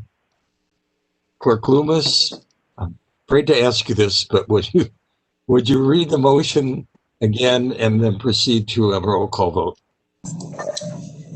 The amendment is to remove Granica software, which is a savings of $34,836, to restore an administrative specialist 2 position in planning and development at a cost of $33,708, And the department has 32,000 in levy to fund this position. And the other savings was by the shifting of the vehicle to capital borrowing. There's a decrease in additional training for county board supervisors from the proposed $24,260 to $11,600 to be added to the previous annual training budget. There's a grant, an additional $14,000 to Sojourner House in support of housing for the homeless population. There is a grant of $2,000 to Project Lifesaver to be used for scholarships for families who are unable to afford the registration fee, and that is funded by the savings from the Granicus software. To modify the administrator's 50% reduction of employees' health savings account to a reduction of 25%, and to fund the difference with an increase in sales tax revenue projection of $200,000. To add $29,908 of levy to the contingency, and to reduce the fund balance contributions to contingency by the same amount. A yes vote would be you're in support of this amendment, and no would be you are not. Supervisor Gibson. Yes. McKinney. A clarifying question. We're voting. You're against just What? one of these? We can't interrupt the vote. Sorry. Supervisor McKinney. I'm going to say no. Knight. Yes. Pagonis. Yes. Anton. Yes. Zook. Supervisor Zook. Yes. Chilton. Yes. Stelgis. Supervisor Stelgis. Maury. Yes. Coffee. Yes. Henning. Yes. Bates. Yes. Russell. Yes. Gatlin. Yes. Smyer. Yes. Hambick Boyle. Yes. Neiman. Yes. Dunning. Yes. Wilkie. Supervisor Wilkie. Yes. Beckfield. Yes. Schneider. Yes. Leary. Yes. DeLuca. Yes. Jansen. No. Schroffnagel. Yes. Yes. Thank you. Roberts. Yes.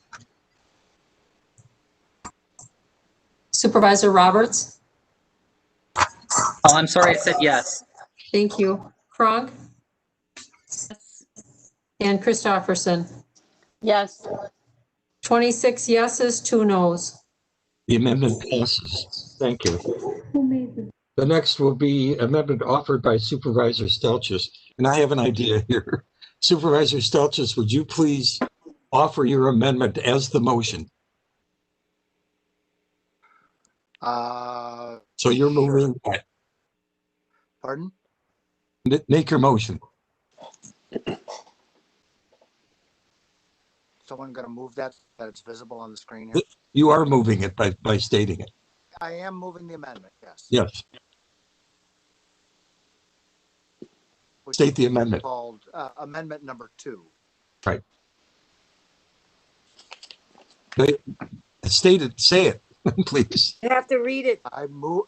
Supervisor Schneider needs you to read it. Supervisor to create for FTE airport custodian position. Thank you. Second by chat. Seconded by Supervisor Christofferson via chat. Thank you. Supervisor Christofferson seconds. Explanation. Supervisor Stelchis. So this amendment really just moves funding from contracted outside services to an internal position. This is for increased custodial services that we now provide at the airport, where we do more cleaning than we used to do. And it was anticipated that we would hire an outside cleaning firm to do that. However, we have subsequently had the opportunity to employ an individual through the workforce development department and the student has a job coach, and we want to continue with that person going forward. I think it's a part-time position that, as it says here, 0.4 FTE. And so we're taking the money out of contracted services and putting it into an actual employee category. Thank you. Questions or discussion? I see no hands raised. I hear no voice. Clerk Lucas, please take. This amendment is to create a 0.4 FTE airport custodian position. The vote is if yes, it is an approval of it, and no is against it. Supervisor Gibson. Yes. McKinney. Yes. Knight. Yes. Pagonis. Yes. Anton. Yes. Zook. Yes. Chilson. Stelgis. Maury. Yes. Coffee. Yes. Henning. Yes. Bates. Yes. Russell. Yes. Gatlin. Yes. Smyer. Yes. Hammock Boyle. Yes. Yes. Heeman. Yes. Dunning. Yes. Yes. Wilkie. Yes. Sackfield. Yes. Schneider. Yes. Supervisor Leary. Yes. DeLuca. Yes. Jansen. Yes. Stroffnagel. Yes. Roberts. Yes. Frank. Yes. Christopherson. Yes. 28 yeses, 0 nos. The amendment passes. Thank you. Supervisors, I want to point out that it is now a few minutes after 10. According to County Code 2.04.010C, unless otherwise ordered, the board shall adjourn at 11 until 1 o'clock the next day. So I'm going to say without objection, I believe we can finish our business relatively quickly. I'm hoping in the next 25 minutes or so. So with your kind permission and without objection, we're going to proceed. Is there any objection to proceeding? We will proceed. Thank you.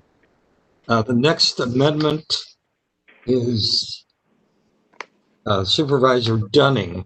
This is amendment number 4, pages 14 to 15. Supervisor Dunning, will you make your amendment as a motion, please? Okay, to amend the 2021 planning and development budget to increase the 0.6 FTE recycling coordinator position to a 1.0 FTE to address the county's sustainability initiative across the organization within the county, with an estimated cost of $81,665 to be funded by $49,109 existing in Fund 211, an existing fund, and in the current budget, and then $29,808 from the contingency fund and $2,558 from increasing P&D fee revenues. Thank you. Second by chat.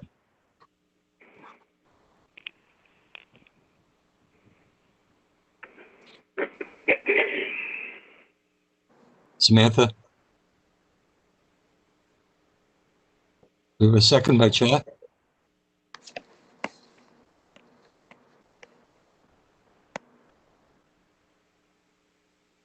Samantha?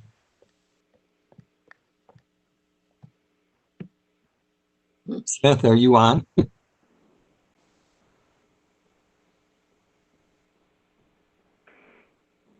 Mr. Chair, I wonder if I can't second that verbally. I was just about to ask for that. So. Supervisor Bates. Thank you. By voice, Supervisor Bates seconds. Supervisor Dunning, background. Well, a year ago in April, the county approved the sustainability resolution And at that point in time, we had a $10,000 funding to hire an intern, which was done. And we also purchased some software to keep track of various things we need to keep track of. And now it was decided that if we're going to continue on with this, which was the intent, that we need to have more active participation, but within the P&D department to do this. So the intent was to expand the existing recycling coordinator's position, which is currently vacant, but to increase it to from a 0.6 to a 1.0 full-time equivalent, and adjust the job grade to include the sustainability coordinator. And the funding, of course, was part of the motion. That was the Fund 211 is already in the budget. It's a grant from the DNR. And then the contingency was from the previous resolution that was put into contingency, and then they're increasing the P&D fee revenues to make up the difference of 86,000. Thank you. Questions or discussion? I see no hands raised. I hear no voice. Clerk Loomis, I'm not going to ask you to read that again. We have it in front of us. It's rather long. So would you just do the roll call vote, please? I was going to just say that this increases a 0.6 FTE recycling coordinator to a 1 FTE. Thank you. A yes vote would mean you're in favor of this amendment, and no would be you are not. Supervisor Gibson.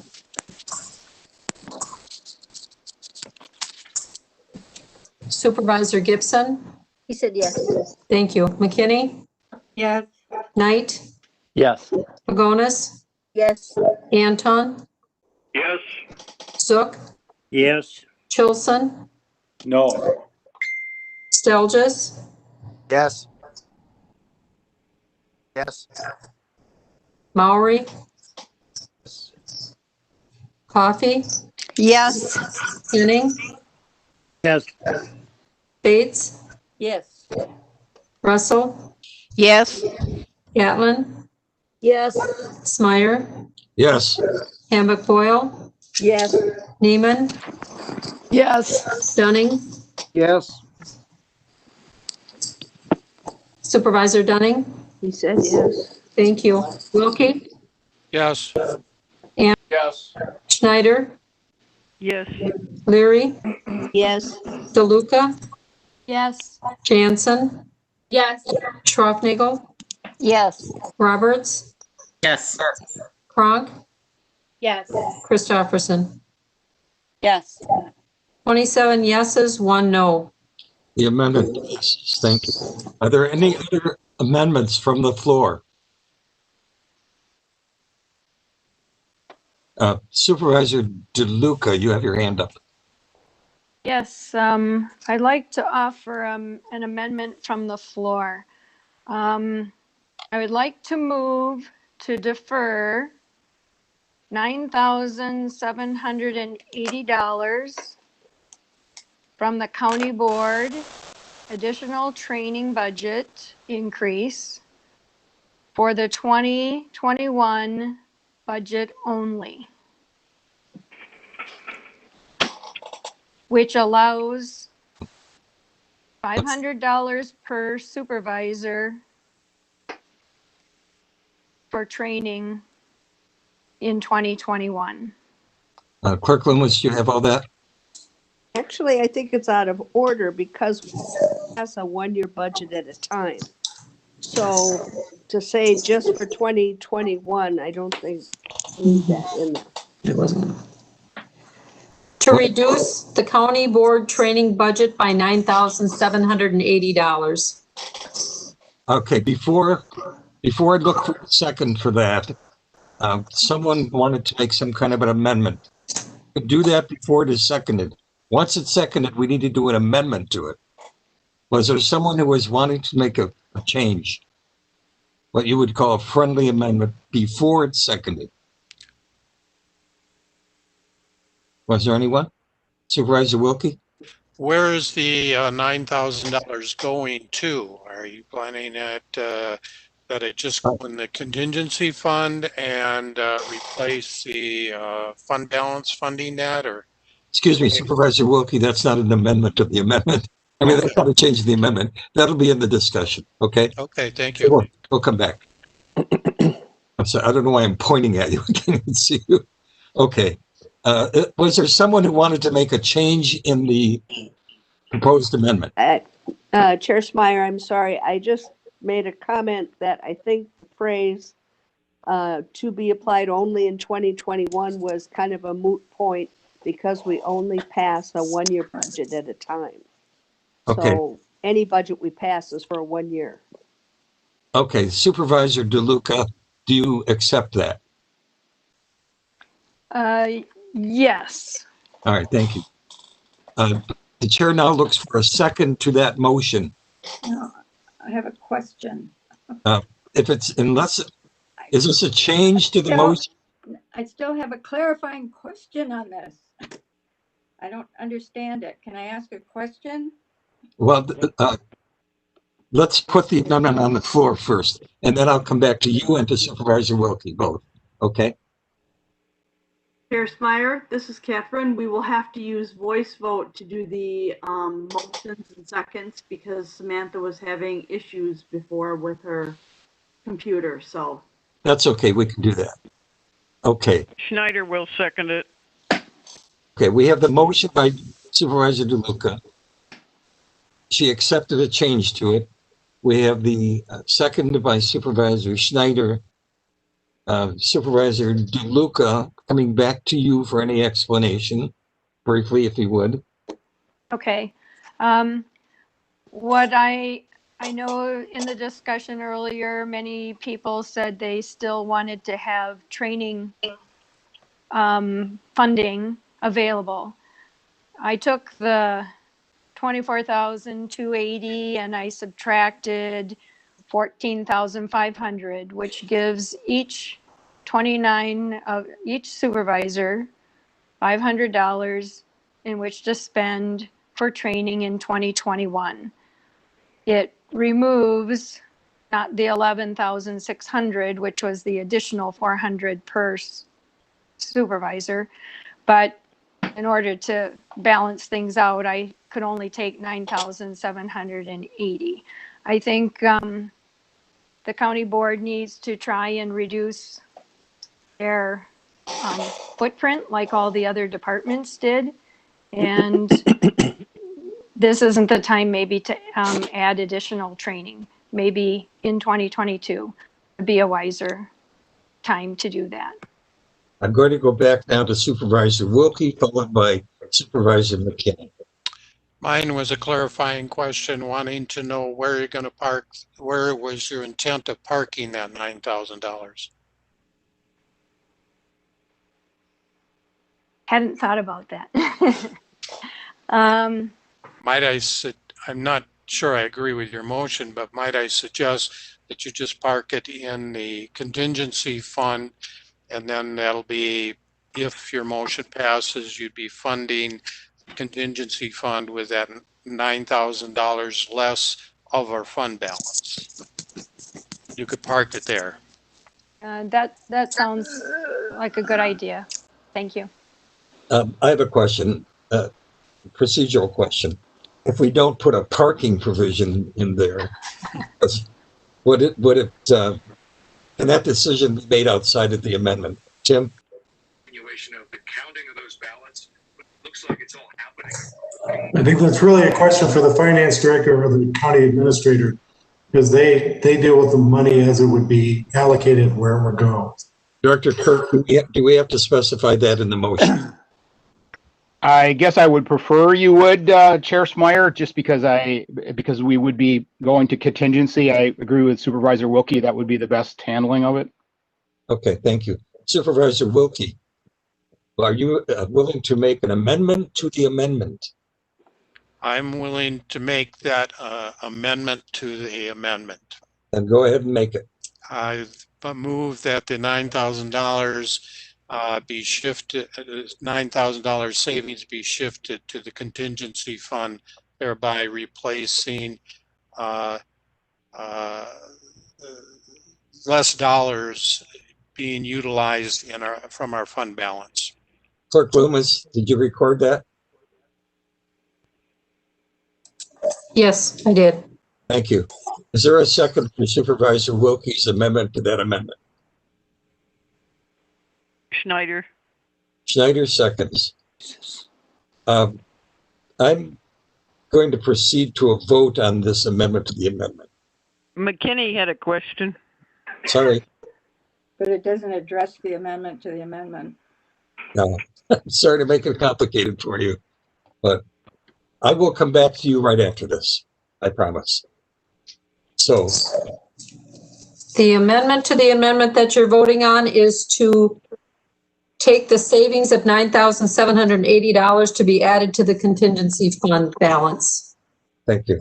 A yes vote would be in favor of that, and no vote would be against that. Supervisor Gibson. Yes. McKinney. Yes. Knight. Yes. Pagonis. Yes. Anton. Yes. Zook. Yes. Chilson. Yes. Supervisor Chilson. He said yes. Thank you. Stelgis. Yes. Maury. Yes. Coffee. Yes. Henning. Yes. Bates. Yes. Russell. Yes. Gatlin. Yes. Smyer. Yes. Hambrick Doyle. Neiman. Yes. Dunning. Yes. Wilkie. Yes. Yes. Beckfield. Yep. Yep. Schneider. Yes. Leary. Yes. DeLuca. Yes. Hanson. Yes. Schrocknagel. Yes. Roberts. Yes. Frog. Yes. Christofferson. Yes. 28 yeses, 0 nos. The amendment passes. We're back to the amendment as amended. Supervisor McKinney, finally. Thank you, Chair. When we passed the amendment number 3 to the operational budget with the 7 points of changes, which this was included in, to me, this sounds like we're doing this twice. Number 3 in that amendment was decrease additional training for county board supervisors from the proposed 24,000 to 11,000 to be added to the previous annual training budget. I think the same thing? I think it's accurate that we did make that change in that amendment to which you refer. This does change that. What's the change? I don't understand. I'm not hearing what the change is. We're taking even more away. Bingo. Yeah. Oh, and We're taking it taking down it to all. what? 0. Taking it to 0? Is that what the amendment is? 0 additional. Yep. Do 500 per person. 500 per person is already in the budget. This amendment doesn't Right. address any of that. This amendment is only addressing what would have been the additional 400 to be added to the 500. But I'm still confused because if when we you were go going down to, But let's have some order, please. So Supervisor McKinney, go ahead. we're going down to 11,600. What's that per supervisor? 500. Supervisor Pagonis, do you have an answer for that? Yes, 400. So the 11,600 added $400 per supervisor to the already $500 in the budget. So the proposal that finance was making is that each supervisor would have $900 for training in 2021. And this amendment does what, Supervisor Pagonis? This amendment, as I understand it, we'll have to ask Supervisor DeLuca, but it reduces the 11,600 $1,600 to, wait, I did the arithmetic, to 1,820 to be added in to the training, which divided by 29 is about $63 per supervisor. So Wow. 2021, it would be 563. So in that amendment that in the one we passed in that group of 7, we went down to 11,600. Correct?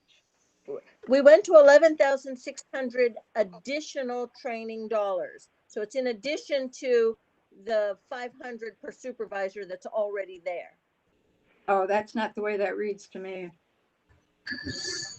Well, so I will explain mine, and then we'll let Supervisor DeLuca explain hers.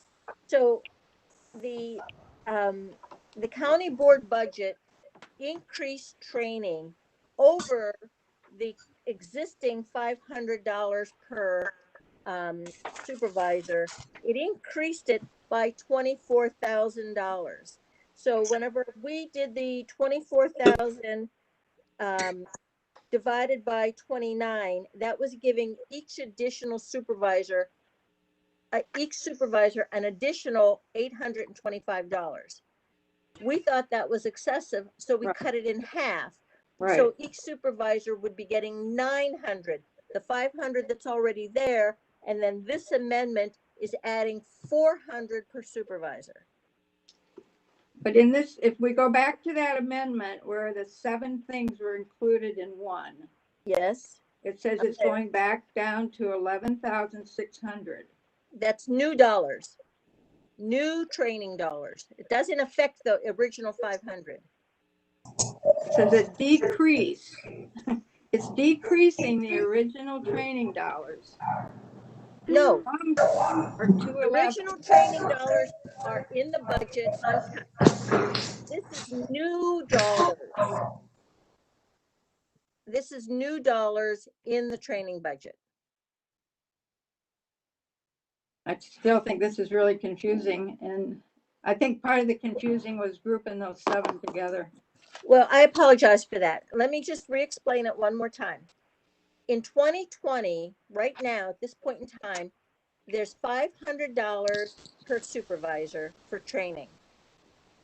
The proposal, which is a total of 14,500. Yes. Mm-hmm. Right?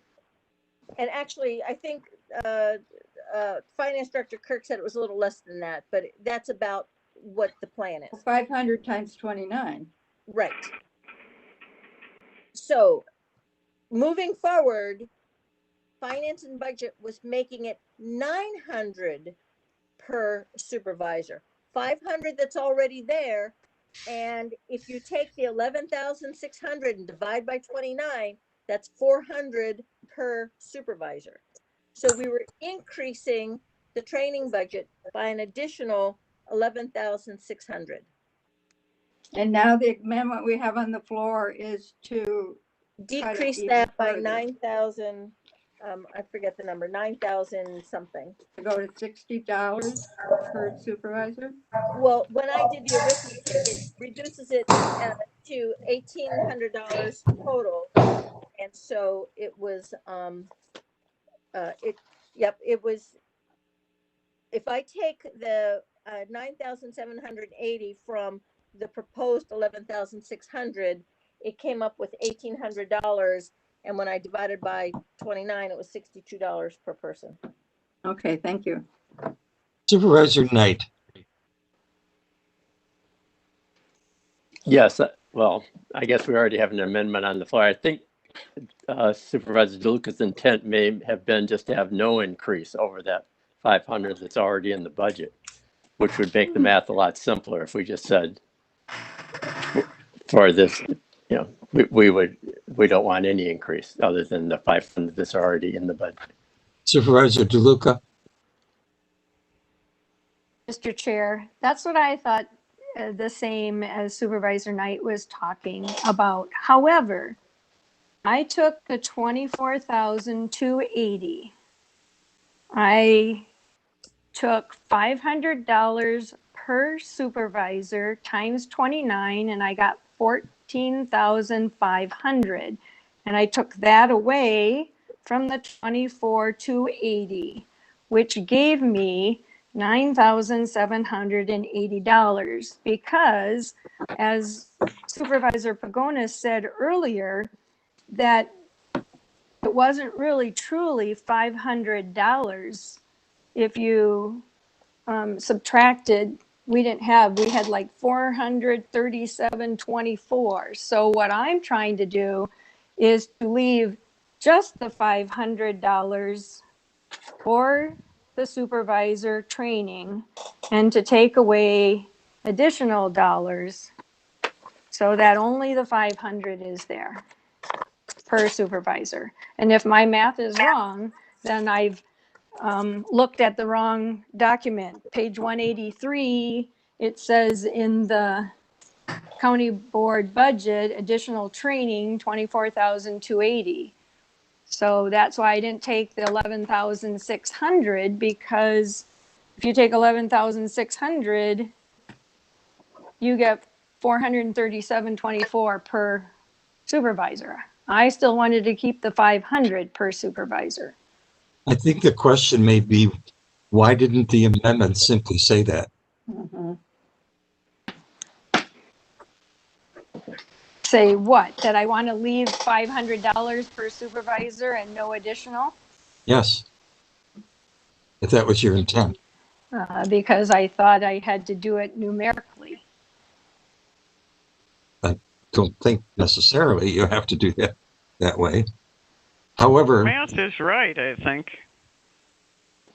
I mean, I figured the math out using that 24,280. Now, if that's not correct, if there's $14,500 somewhere else in the court budget that I'm, not realizing the training is somewhere else, but that's what I found on page 183, and that's why I did it the way I did it. If you want to defeat the amendment, I'm happy to turn around and make a more simple amendment if you want to do that. I'm trying to find a way through this with some expediency, because we are chewing up time. My suggestion at this point, because there's going to be confusion among all the members, in order to dispose of the motion and simplify it, I suggest that we do exactly what you just said, Supervisor DeLuca. Mr. Chairman. Mr. Henning. Did we ever get a second to that motion? Yeah, Yes. we did. Okay. Now we're down to just her idea here. Now, I want to mention something. When everybody got elected last April, you came in here, and there's especially all the new ones, didn't have an idea what's going on. And here's an opportunity to get educated so you can do your job that you just got elected for. You can't go to a convention down in the Dells for $500 and stay 2 nights, and you're going to be digging in your own pocket. This is ridiculous. It should be voted down and leave the money at $900 so that you can have educated people on your county board. So you're speaking against the amendment? Yes, definitely. Okay. Is there anyone else who wishes to speak to it? Supervisor Jansen, I see your hand raised.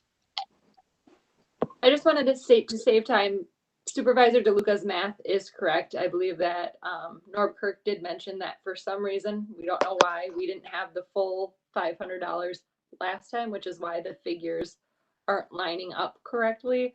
But what Supervisor DeLuca proposed would make it the $500 for each supervisor the way it's stated. So I think we could just leave it the way it is. Supervisor Dunning, you have your hand raised. I am in agreement with the previous caller there, because it's pretty clear. We still get a slight increase. So let's go with it. So We've got 20 minutes to get done. Yes, I know. So you're speaking in favor of the amendment. Okay. I'm going to call this to a vote. So, Clerk Loomis, dare I ask you to read that amendment? Sure. The amendment is to reduce the county board training budget by $9,780. And it has been amended that the $9,780 that will be taken away from the training budget be added to the contingency fund.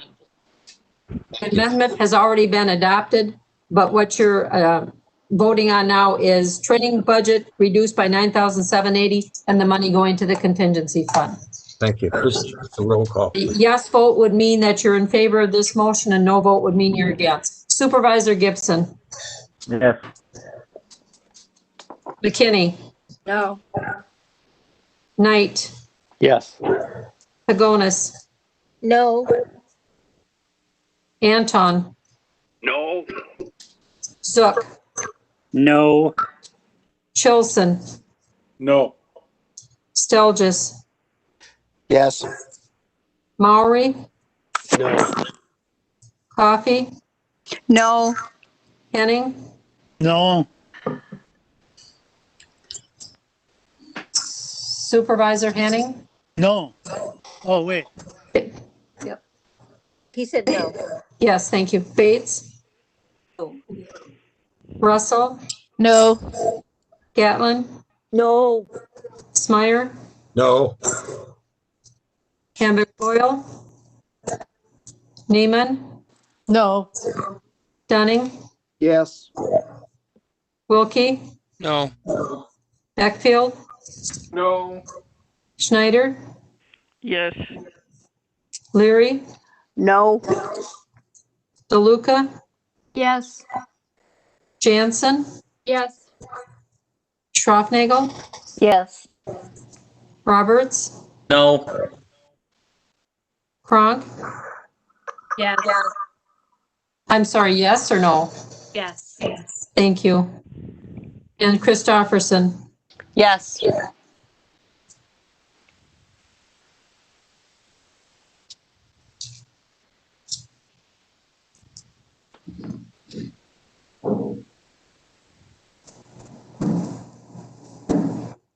Ten yeses and 18 noes. The amendment is defeated. Thank you.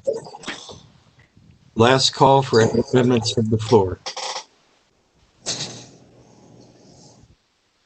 I see no hands raised. I hear no voices. I think the procedure now is that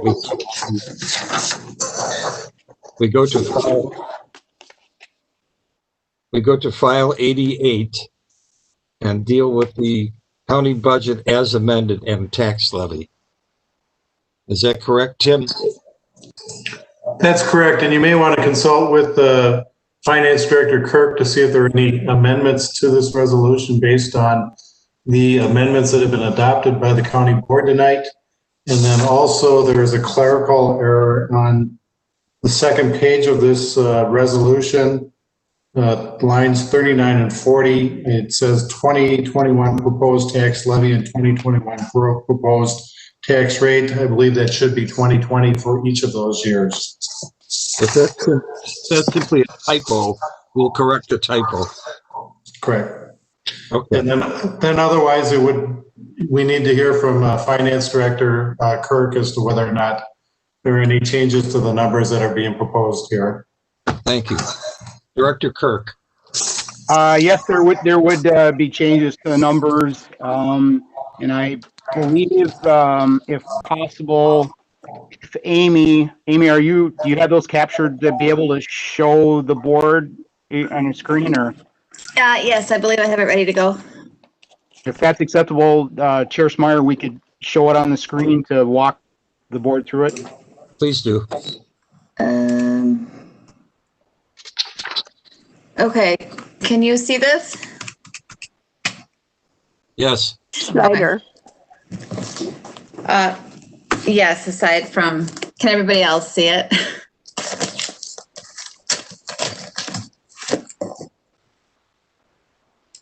Okay. Norb, do you want me to talk about it or do you want to Yeah. go through it? No, you go ahead, Amy. You've got the floor. So. Oh, okay, great. So we did adjust the title on here. I want to just point that out to everybody. It's adopting the 2020 tax levy and the 2021 Eau Claire County budget. All the other lines here on the first couple of pages are the same as what was in your packet, with the exception of lines 40 and 41 here. We changed this to the 2020 proposed tax levy and the 2020 proposed tax rate. And then going down here, this table shows all of the budget amendments that we went through tonight. So here's Amendment 1, which is removing Phase 1 of the highway building and adding funding for the full facility. Do you want me to go through each of these amendments? Amendment 2 is adding capital funding for Beaver Creek Reserve, the planning and development vehicle, and additional costs for the 6th courtroom, which affects the levy and our bonding. Amendment 3, to add capital to replace a septic field at Lake Altoona. This is Amendment 4 here, which is kind of the lengthy one that was passed.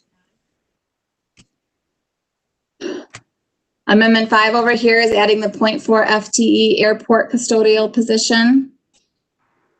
And then Amendment 6 is to increase that P&D position, the Recycling and Sustainability Coordinator, from a 0.6 to a 1.0, which brings the amended county budget here, total expenditures here of $169,616,492.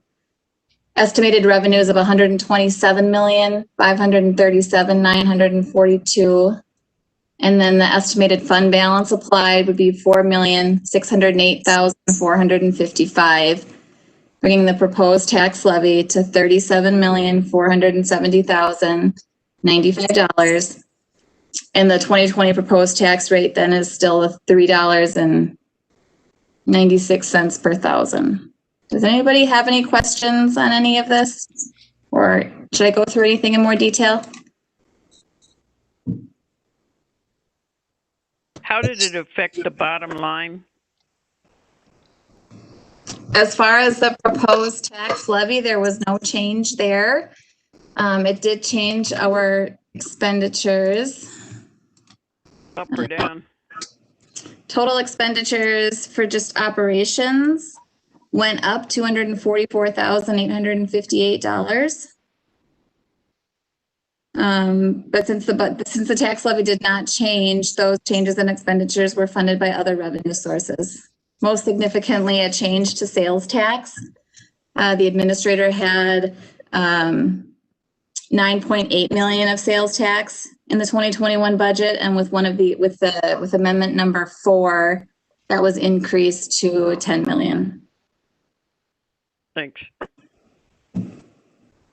Thank you. Any questions? If this could just be emailed to us, that would be helpful when you get a chance. Yes, we can arrange for that. Thank you. Thank you. And I think you need to have a vote to approve the amendments to the resolution. Well, we have to put the resolution forward first and then amend it, right? Correct. Correct. So this is file 88. Clerk Loomis. Sorry, adopting the 2020 tax levy and the 2021 Eau Claire County budget. Motion. I see your lips moving, Supervisor Bates, but I can't hear you. I'm sorry, a motion by Bates to approve. Motion by Bates. Second. Second by Dunning. Tim, we look for a motion to amend now, correct? Motion to amend. I'm sorry, who was it? Mr. Chairman, wanting to speak to the motion that's currently before us. This is the motion before amended, Supervisor Wilkie. Thank you, Mr. Chair. I know you're pushed for time, so I'm going to go fast as I can. I recognize and thank department heads, finance department, governing committees, and many others who have done excellent work on the proposed budget. I wish to acknowledge my colleagues on finance and budget for the county's hours they put in. It's been my privilege to be a very small part of that effort. On the front end of my comments, I want to say we all support and appreciate all county staff efforts, especially those helping our most vulnerable citizens. I understand what I say right now, and my vote on this budget can be perceived as picking on DHS. My concerns and legislative efforts to correct issues in DHS have been interpreted in even harsher terms. As stated many times before, I applaud and support the DHS staff and governing board's vision of strengthening families rather than out-of-home placement. The concern has been how it has been implemented. The good news is in 2020, DHS is currently on pace to be on budget. That can be attributed to lower expenses because of COVID, significant staff work to decrease overages, and the bridge plan approved by the board. What about this budget? First, I believe a 3% reduction in DHS levy funding with inflated JDC revenues is risky. I see it as unrealistic. Given the criticism of DHS 3-year significant overages and fiscal management, I understand the governing board's decision, but disagree with the decision to reduce levy funding. The recommended budget, I believe, will be setting the stage for DHS in 2021 going over budget. DHS fatal budget flaw is how the proposed now presented to the board. The department has chosen to budget by programs, high level. We've heard that before. They are not budgeting at the vendor level, so there is no explicitly identified contracted services and taxpayer budgeted dollar amounts.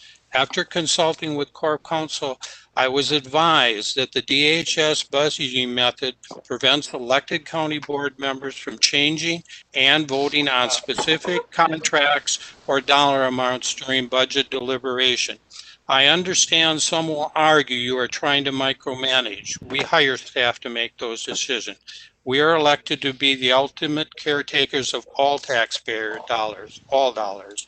We should not shift that responsibility and authority, nor should we accept that the power entrusted to elected officials be taken away by how a department formats its budget.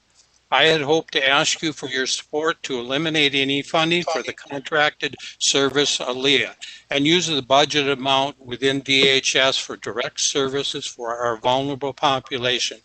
The only other county in Wisconsin contracting for leadership training and consultation with ALEA was Waupaca County, Months ago, the county board took formal action of no longer participating with ALEA, and the staff was instructed to have no further contact.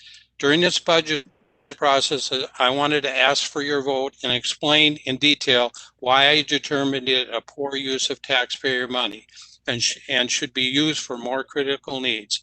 I cannot make that motion and ask for your vote. I wanted you to know why I am not voting for this budget. Thank you, Mr. Chairman. Okay. We have the motion. I'm sorry, I became lost in there. Have we approved the amendment? Motion, Mr. Chair. This is Supervisor Larry to amend this. Thank you. Is there a second for that amendment? Second by Russell. Okay, thank you. Clerk Lewis, in the time, I'm going to ask you to the roll call vote on this amendment to the budget. We have it in front of us. You don't have to read it.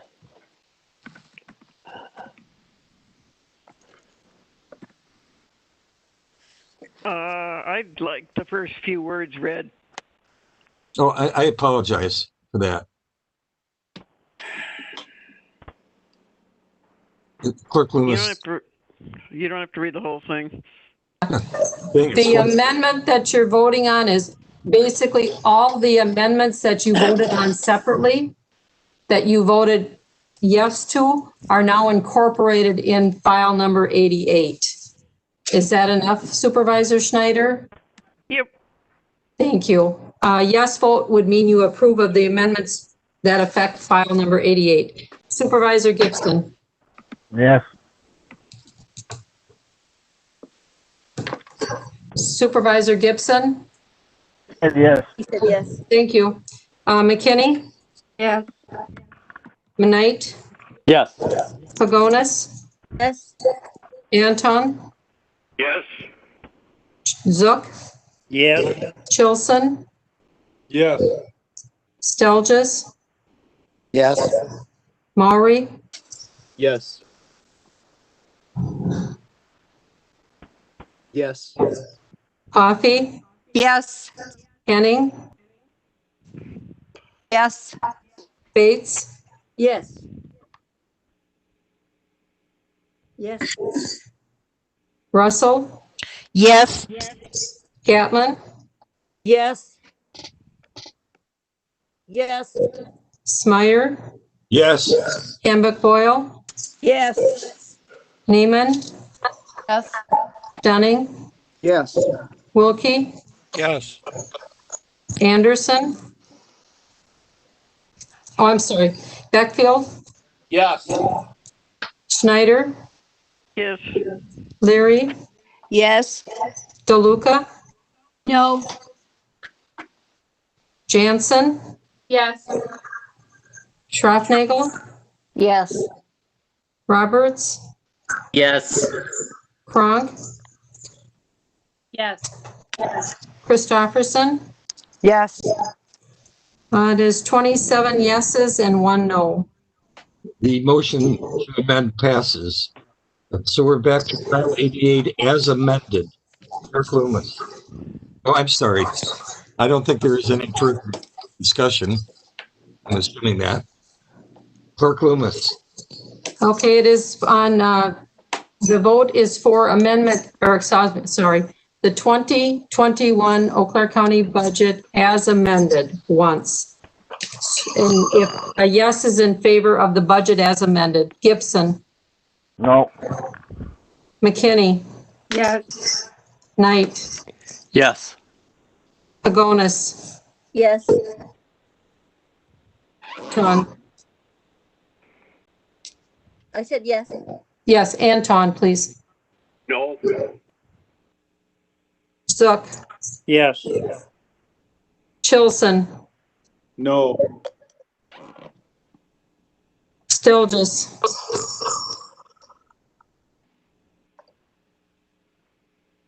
Supervisor Stelgis. Yes. Maury.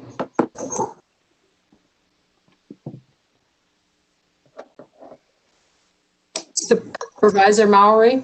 Yes. Coffee. Yes.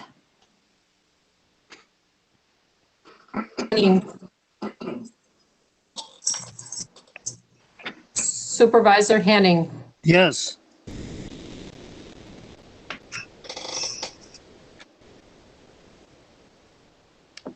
Did you get yes for Henning? Thank you. Bates. Yes. Russell. Yes. Gatlin. Yes. Smyer. Yes. Hambuck Boyle. Yes. Neiman. Yes. Dunning.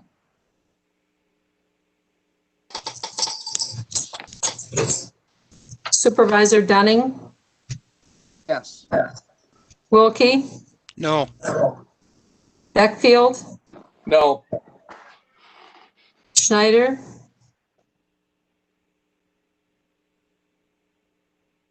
Supervisor Schneider. Alert. I don't know what happened.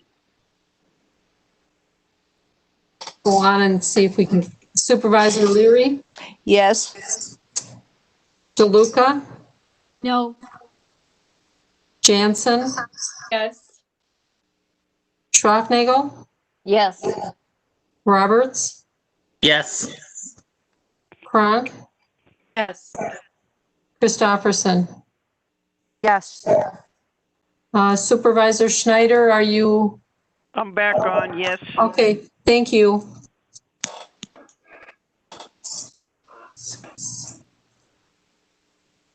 Twenty-two yeses, 6 nos.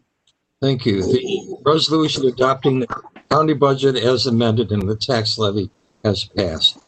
Supervisors, in the interest of time and without objection, I'm going to put forward to the next meeting the remaining agenda items. The report of the COVID-19 task force,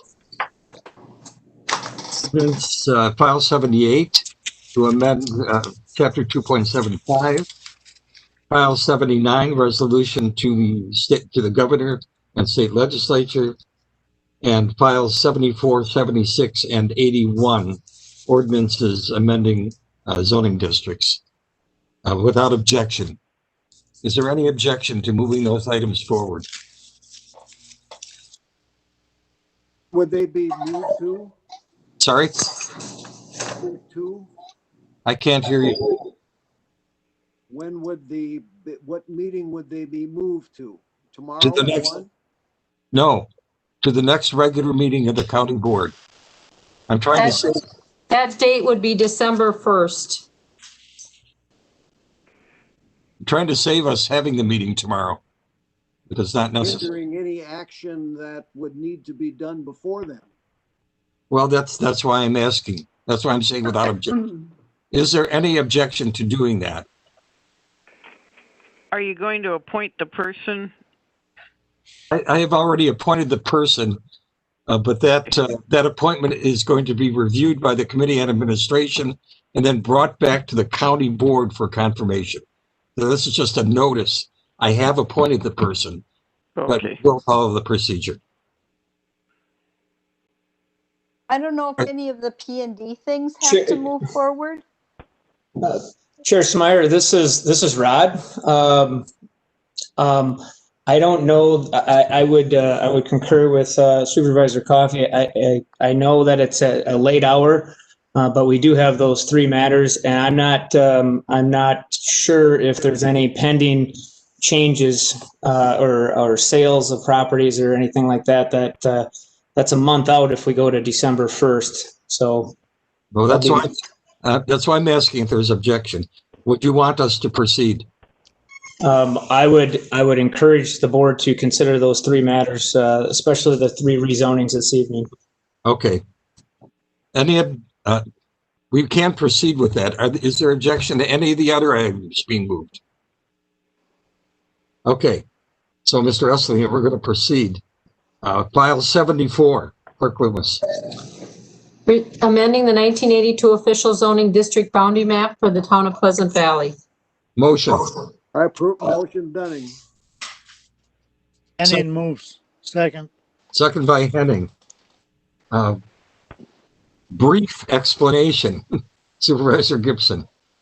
Okay, this is to rezone 35 acres of land from AP to A1 to allow the applicant to construct resident land use plans. This falls in Eau Claire County's future land map and the town of Pleasant Valley. Pleasant Valley voted in favor. Staff finds that the proposed rezoning request conforms with the Eau Claire County's comprehensive plan and recognizes the purpose of the A2 zoning. Now, I would like to make note down in the committee action. Planning Development Committee did vote in favor of this 5-0, but in the fact sheet here, there's an error in there. It says AP to A2, which is supposed to be AP to A1, just so everybody knows that. We can make that correction as a typo. Okay. At great risk, I will ask, is there any question or discussion here? Let's do it by voice. Okay, without objection, we're going to do the vote by voice vote. This is second reading, so we're voting this. Unmute, please. All those in favor of file 74, please indicate by saying aye. Aye. Aye. All those opposed by nay. It is unanimous vote. Thank you. File 76. Amending the 1982 official zoning district boundary map for the town of Otter Creek. Motion. Gatlin motion. Moved by Gatman. Seconded by, go ahead. Second by Hamburg Coyle. Explanation. Supervisor Gibson. Okay, this one's to rezone 10.7 acres from AP to A2 to divide the existing single-family residence and outbuildings from the balance of the property. This land use plans, Eau Claire counties and the town of Otter Creek, it falls into their planning areas. Staff recommends adoption of this, and the town board voted in favor, and we had our public hearing at Planning and Development, and we voted 5-0 in favor of this. Thank you. Any questions or discussion? I hear none. Supervisors, please unmute. All those in favor of file 76, please indicate by saying aye. Aye. Aye. Aye. All those opposed by nay? It is unanimous. Thank you. Files 81. Amending the 1982 official zoning district boundary map for the town of Brunswick. Motion. Henning moves. Moved by Henning, Seconded by Coffee. second by Coffee. Explanation, Supervisor Gibson. Okay, this one's to rezone 43.5 acres from AP district to A2 district to allow the development of a 6-lot agriculture residential subdivision. This Eau Claire County's future land use map and the town of Brunswick support this. Staff concluded and finds that the proposed rezoning conforms with the Eau Claire County's comprehensive plan, and the town of Brunswick voted in favor of this. We held our public hearing at Planning and Development and voted 5-0 in favor. Recommended approval. Thank you. Questions or discussion? Supervisor Neiman. Supervisor Neiman. Thank you. I just want to say I'm uneasy about this. It's a subdivision and the owners they live in Minnesota. Thank you. Other comment or discussion? Yeah, I just wanted to comment that the lots might be hard to sell. There's no high-speed internet in that area. Was that a broadband? Well, if you look, just a little bit of an explanation, there's a lot of A2 right there, very, very close to it. The land, the agriculture land where this is very, very poor. It does fit into the area. It does fall under the town's comprehensive use for that area. Thank you. Any other comment or discussion? Just a question in regard to the 2-0 vote by the town board. How large is the town board? 3 members. Thank you. Absent. One was L. Entertain discussion. Okay, supervisors, please unmute. And we vote on file 81. All those in favor indicate by saying aye. Aye. Aye. Aye. All those opposed by nay. Nay. Was that one nay? Two nays. Two nays. Okay, the motion passes. I just want to reiterate that we're moving forward the report on the COVID-19 task force. Sorry, losing my place here. The file 78, 79. And just to clarify, and that's to the next regular meeting of the county board. And we'll bring back to you appointments as the last item in that meeting. Supervisors, we have now reached the end of our agenda. Thank you for your great patience and your willingness to extend the time. Good job this evening, everyone. Thank you. Good night, everyone. Good night. Thank you.